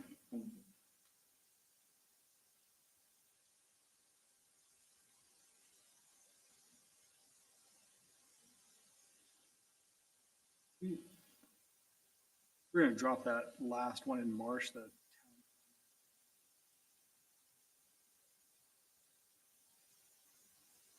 we can talk about it in subcommittee, don't worry about it. That's Well, they're going to have a public hearing and we usually, they have a public hearing on all the town budgets. Once they hear, once it's I their. thought it was specific, that's why I was confused. All right, got it. Okay. So they will, I've just Now I'm carried the tracking. date. I thought it was specific to the school, that's why I thought it was, okay, I got it.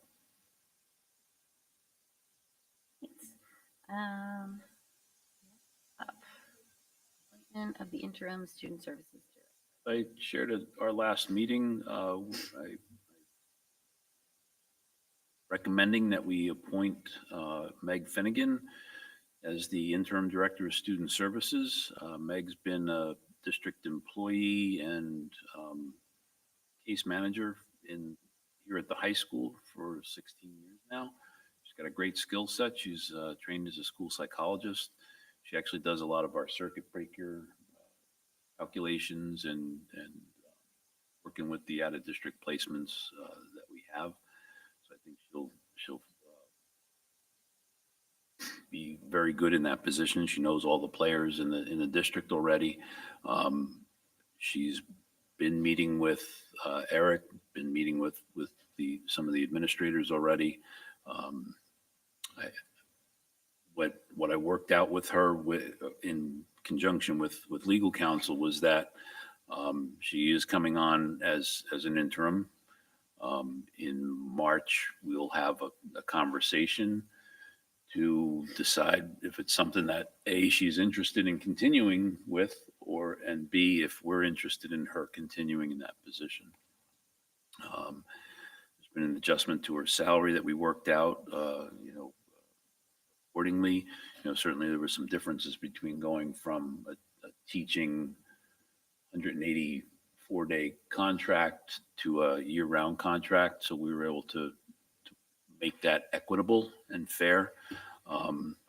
And we also put provisions in the contract so that in the event that she wants to go back to her current position or her former position now, she'll be able to do that. The school, the reason it's on the agenda is the director of student services, and the school finance director are both positions that I make the recommendation to the school committee, and the school committee actually appoints those positions. Motion to. Yeah, we have a couple of questions. Yeah. The first is, how does when's the ideal time to post for the position? If she's not interested and you're having that conversation in March, that would be when you'd be posting for it anyways. Okay. And then. Then it would be for a July 1st start. So that's enough time. And then if she is interested, do you still post for the position and she would apply for it and you cast the net wide kind of thing? Not necessarily. Okay. I think we would make that determination. Okay. Time. Is there sort of like standard process around that, like for how you hire into any position where like certain positions you have, hiring committees appointed and that kind of thing? So like if there's an interim put in place, does that impact what your normal process would be? It could. I mean, I don't, Doesn't happen very often that we have to put in interims. Right now, we have this one, and we also have the interim elementary principal. In both of those, I have it set up similarly that in the spring, February, March, we'll be collecting input from teachers, parents, and then make a determination as to whether we need to go out to do a search. And then for her current role, is that posted? Are we actively trying to? So we're actually doing an in-house shift. So Suzanne Bediz, who is the special educator in the SAIL program, will be taking over her role. Backfilling for her. So we have a teacher in there, teacher slash counselor in there who will take over. You're not We're not adding backfilling the last position. Okay, got it. And then in the, well, from Haley's, in terms of outside of the past this year, even if we were to recommend to extend her, it's still got to come back to us to approve. Sure, yes. Yes, definitely. This is just for an interim, just till June 30th. So any new recommendation would have to come before the school committee as far as a contract and anything.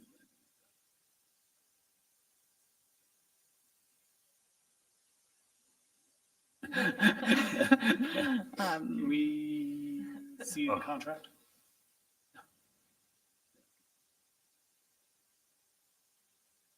Appoint Meg Finnegan as interim student services director. Second. I would ask that we wait until we have it. You say it was Dollar moved by amount is? Jen, I don't know that I seconded by have. Jenny. What are the concerns about the contract? I mean, it was drafted by legal counsel. Not the legality, the salary. And how does that compare to what we budgeted?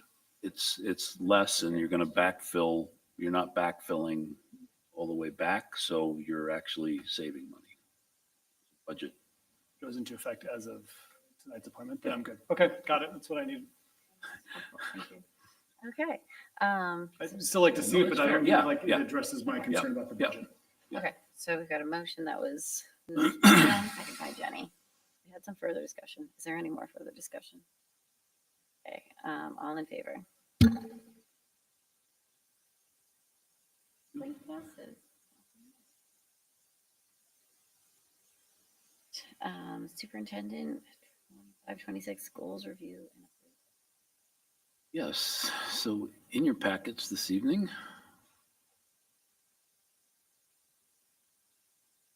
my goals, I wrote them up in relation to the school committee goals that were recently approved. And formatted them similarly. The operations subcommittee met the other night to review them all. And we made some adjustments then and had some good conversation. I don't know if folks want to walk through them or how you guys want to handle this. Yeah, I mean, we can, well, I guess it's up to others who haven't seen them yet. I think we were all really comfortable with how it shook out. We were really, the way you formatted it made a lot of sense. We had really went through it on a granular level and got through the whole document together. Aligned, we sort of ran into this a little bit when we were making our goals as well, where we had, there was a little bit of sort of trying to tease out what needed to be an action step versus what needed to be benchmark and evidence to make sure we were capturing everything there. And just from a high level, I'm happy with how it shook out. So really it's up to the rest of you who I think who looking at it for a first time.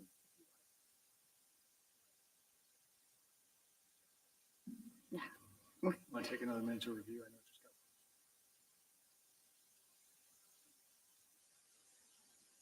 just got. Are you reading it?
No, no. Set a fire. Or the new format's very easy to kind of understand the correlation between, which typically the way these things work is not that Yeah. obvious. Yeah. Speaking from experience.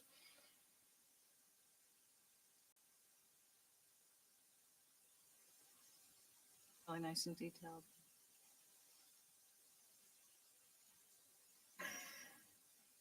So we reviewed them. Good feedback. Yeah, I really like these goals a lot. I feel like they're gonna be so much. Oh, and we have to actually review in the spring. Like sometimes we're scratching our head like, and this is so concrete. I think it's gonna make it so much easier. And I looked at them side by side, which I know was the intention of you and operations, and they correlate so nicely with our goals.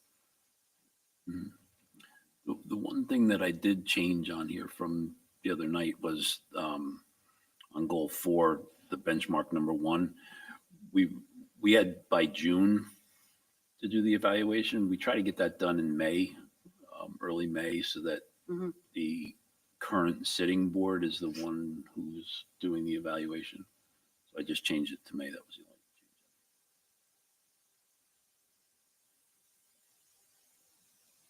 only I goal see it. number Yeah, 4, yeah. the Okay. benchmark 1.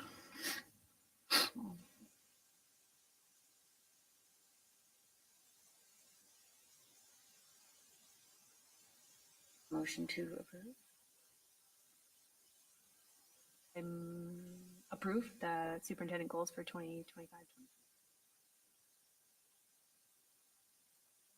And further discussion? Okay. I know that was a lot of work. Yeah. Yeah. Thank you for that. Dr. Blake, I did want to add, looking at these, like there are a lot of dates in there and just a lot of really concrete action items. Maybe the 3 of us can connect. But like I want to like look at from now. I'm until chuckling June. because that's exactly, we had that conversation, just mapping out when the Yes, different yeah. things would be done so that I'm not dumping everything at the last meeting. Yeah. So, yeah. Maybe our next agenda planning can be like a deep dive and plug it in and we'll have a map for the rest of the year. It'll be great. A couple other things just to call out. I probably should have called out when we were talking about operations earlier. We'd fast forward to, because we'd be talking about it now.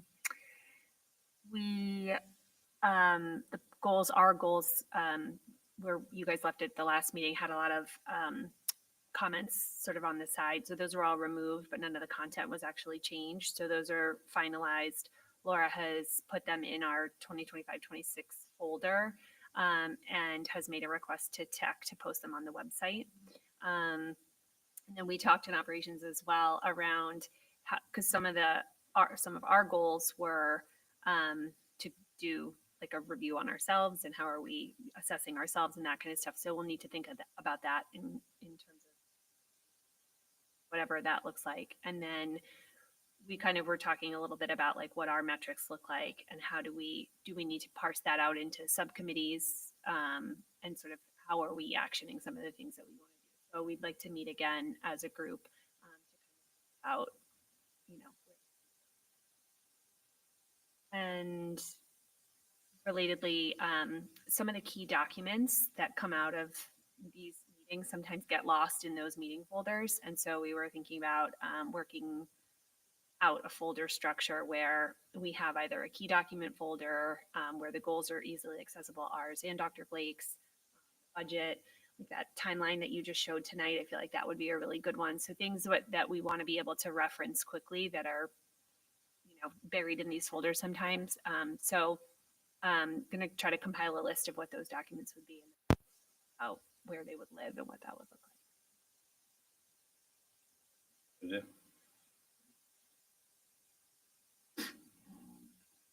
That is policy review. I do want to call it, it's 9:15. I do think we can wrap this up pretty soon. Let's go. It's an efficient policy meeting, so. Right. They all are. Oh, yeah, that's Rolling. true. Some policies are thumpers, though. Yeah. This is an okay batch. All right, so I'm just gonna roll through like I do. Stop me if JB was fine with no updates.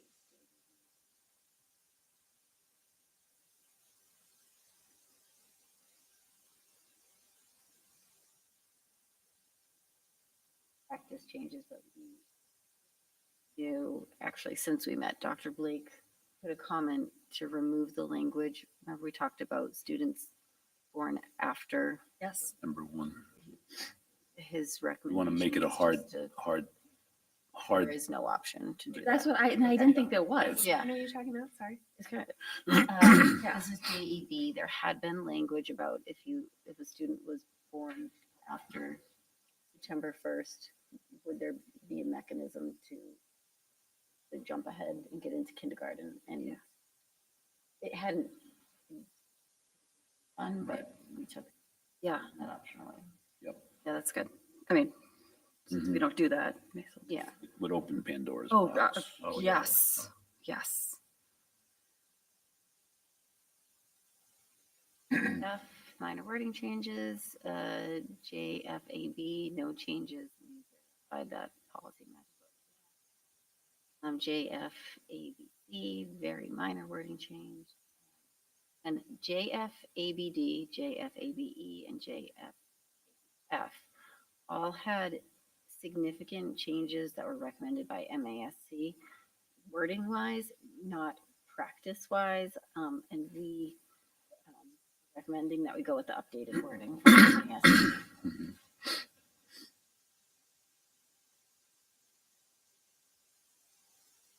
Last one is JFBB, minor wording changes. That's about choice, and we updated the dates in the policy to match current practice. With school choice, don't we vote at some point every year based on this policy? I mean, what to open up? Yeah, so that we looked, so they, I don't know if it calls it out in here, but the January 31st date is when they come up with the recommendation. We looked like last year, we did at the first meeting in February. Really nitpicky, but copy of JFABC file name admission needs a second S.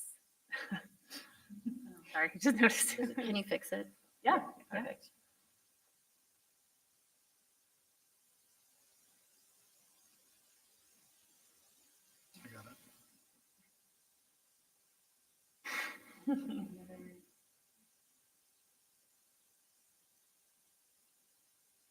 Policy updates as presented. Any further discussion?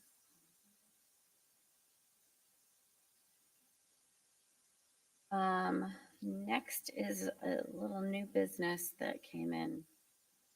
Okay. Kate emailed me.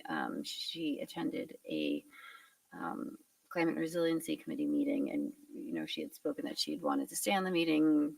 Would that be in any relation to the schools? And I guess what that committee and Kate kind of came up with was that perhaps we could appoint her as the citizen school committee liaison to the climate resiliency.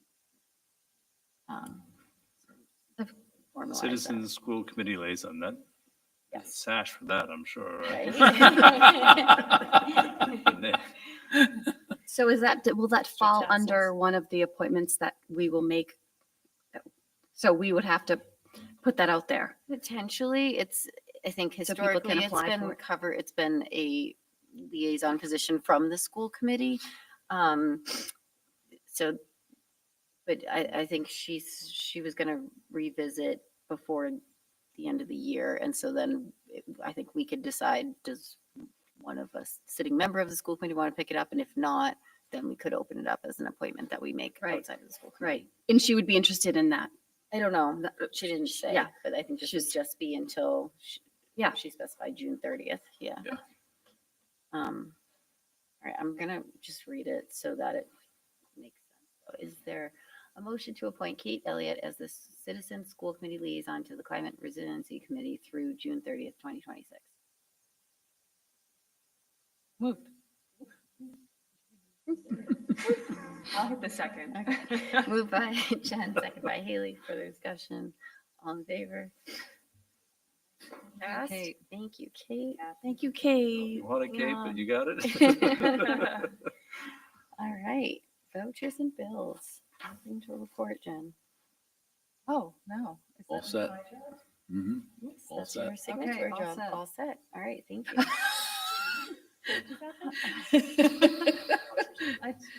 Yep. So, yeah. So what? Quick history lesson. Many years ago, I used to carry a bag here every meeting with all of the vouchers and bills for the last 2 weeks.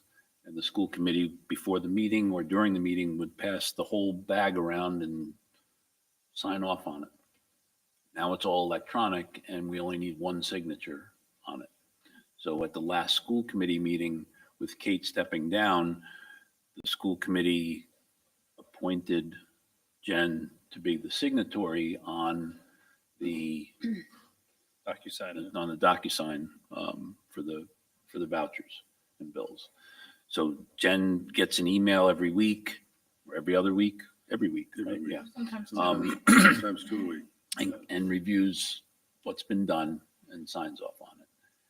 Just so you know, everybody on the school committee gets those emails. Right. You all Right. see. Yes, them. right. Mhm. I do You see already them. get them. Right. Yeah. We all get them. Didn't know what they meant for the first 6 months. But only Right. Jen can actually sign. Sign them. Right. So. You're right, System though. now is the. And so it's in part of our policy that we have that on the agenda and we just mention that the vouchers and bills are all set for that particular week. If there were any questions, this is the time where that would come up.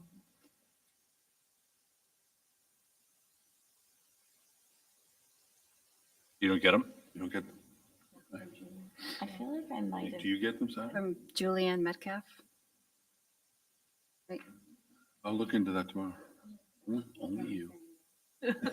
So, I mean.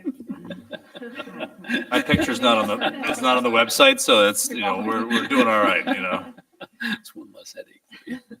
Glad we had it as an Yeah. agenda item Yep. now, we know, because I Yep, think there you go.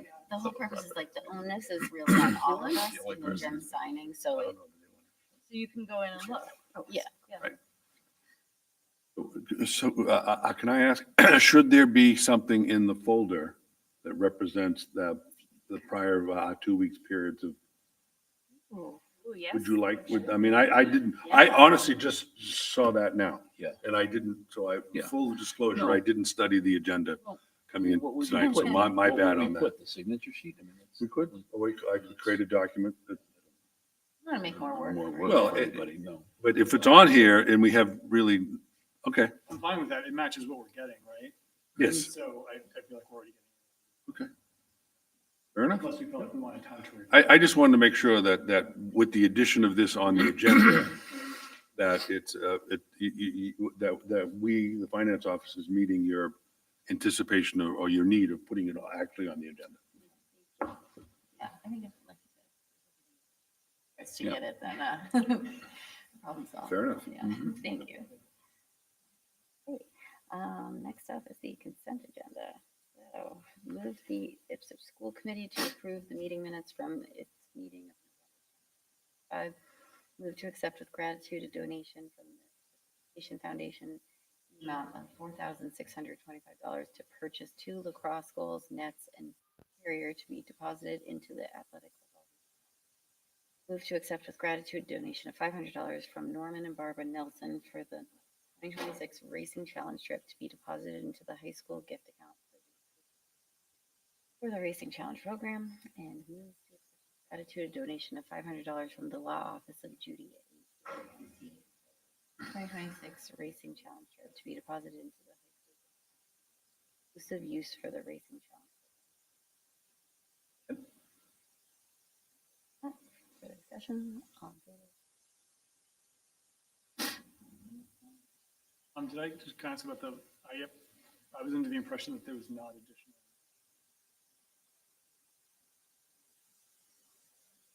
Misremembering? So, yeah. gonna talk about in budget subcommittee? I'm sorry? We're gonna talk about in budget subcommittee? No, so the IEF has funding in their general fund. The athletic pillar, if you will, because they have different accounts. So the athletic pillar doesn't have very much money at all, like $500, if that.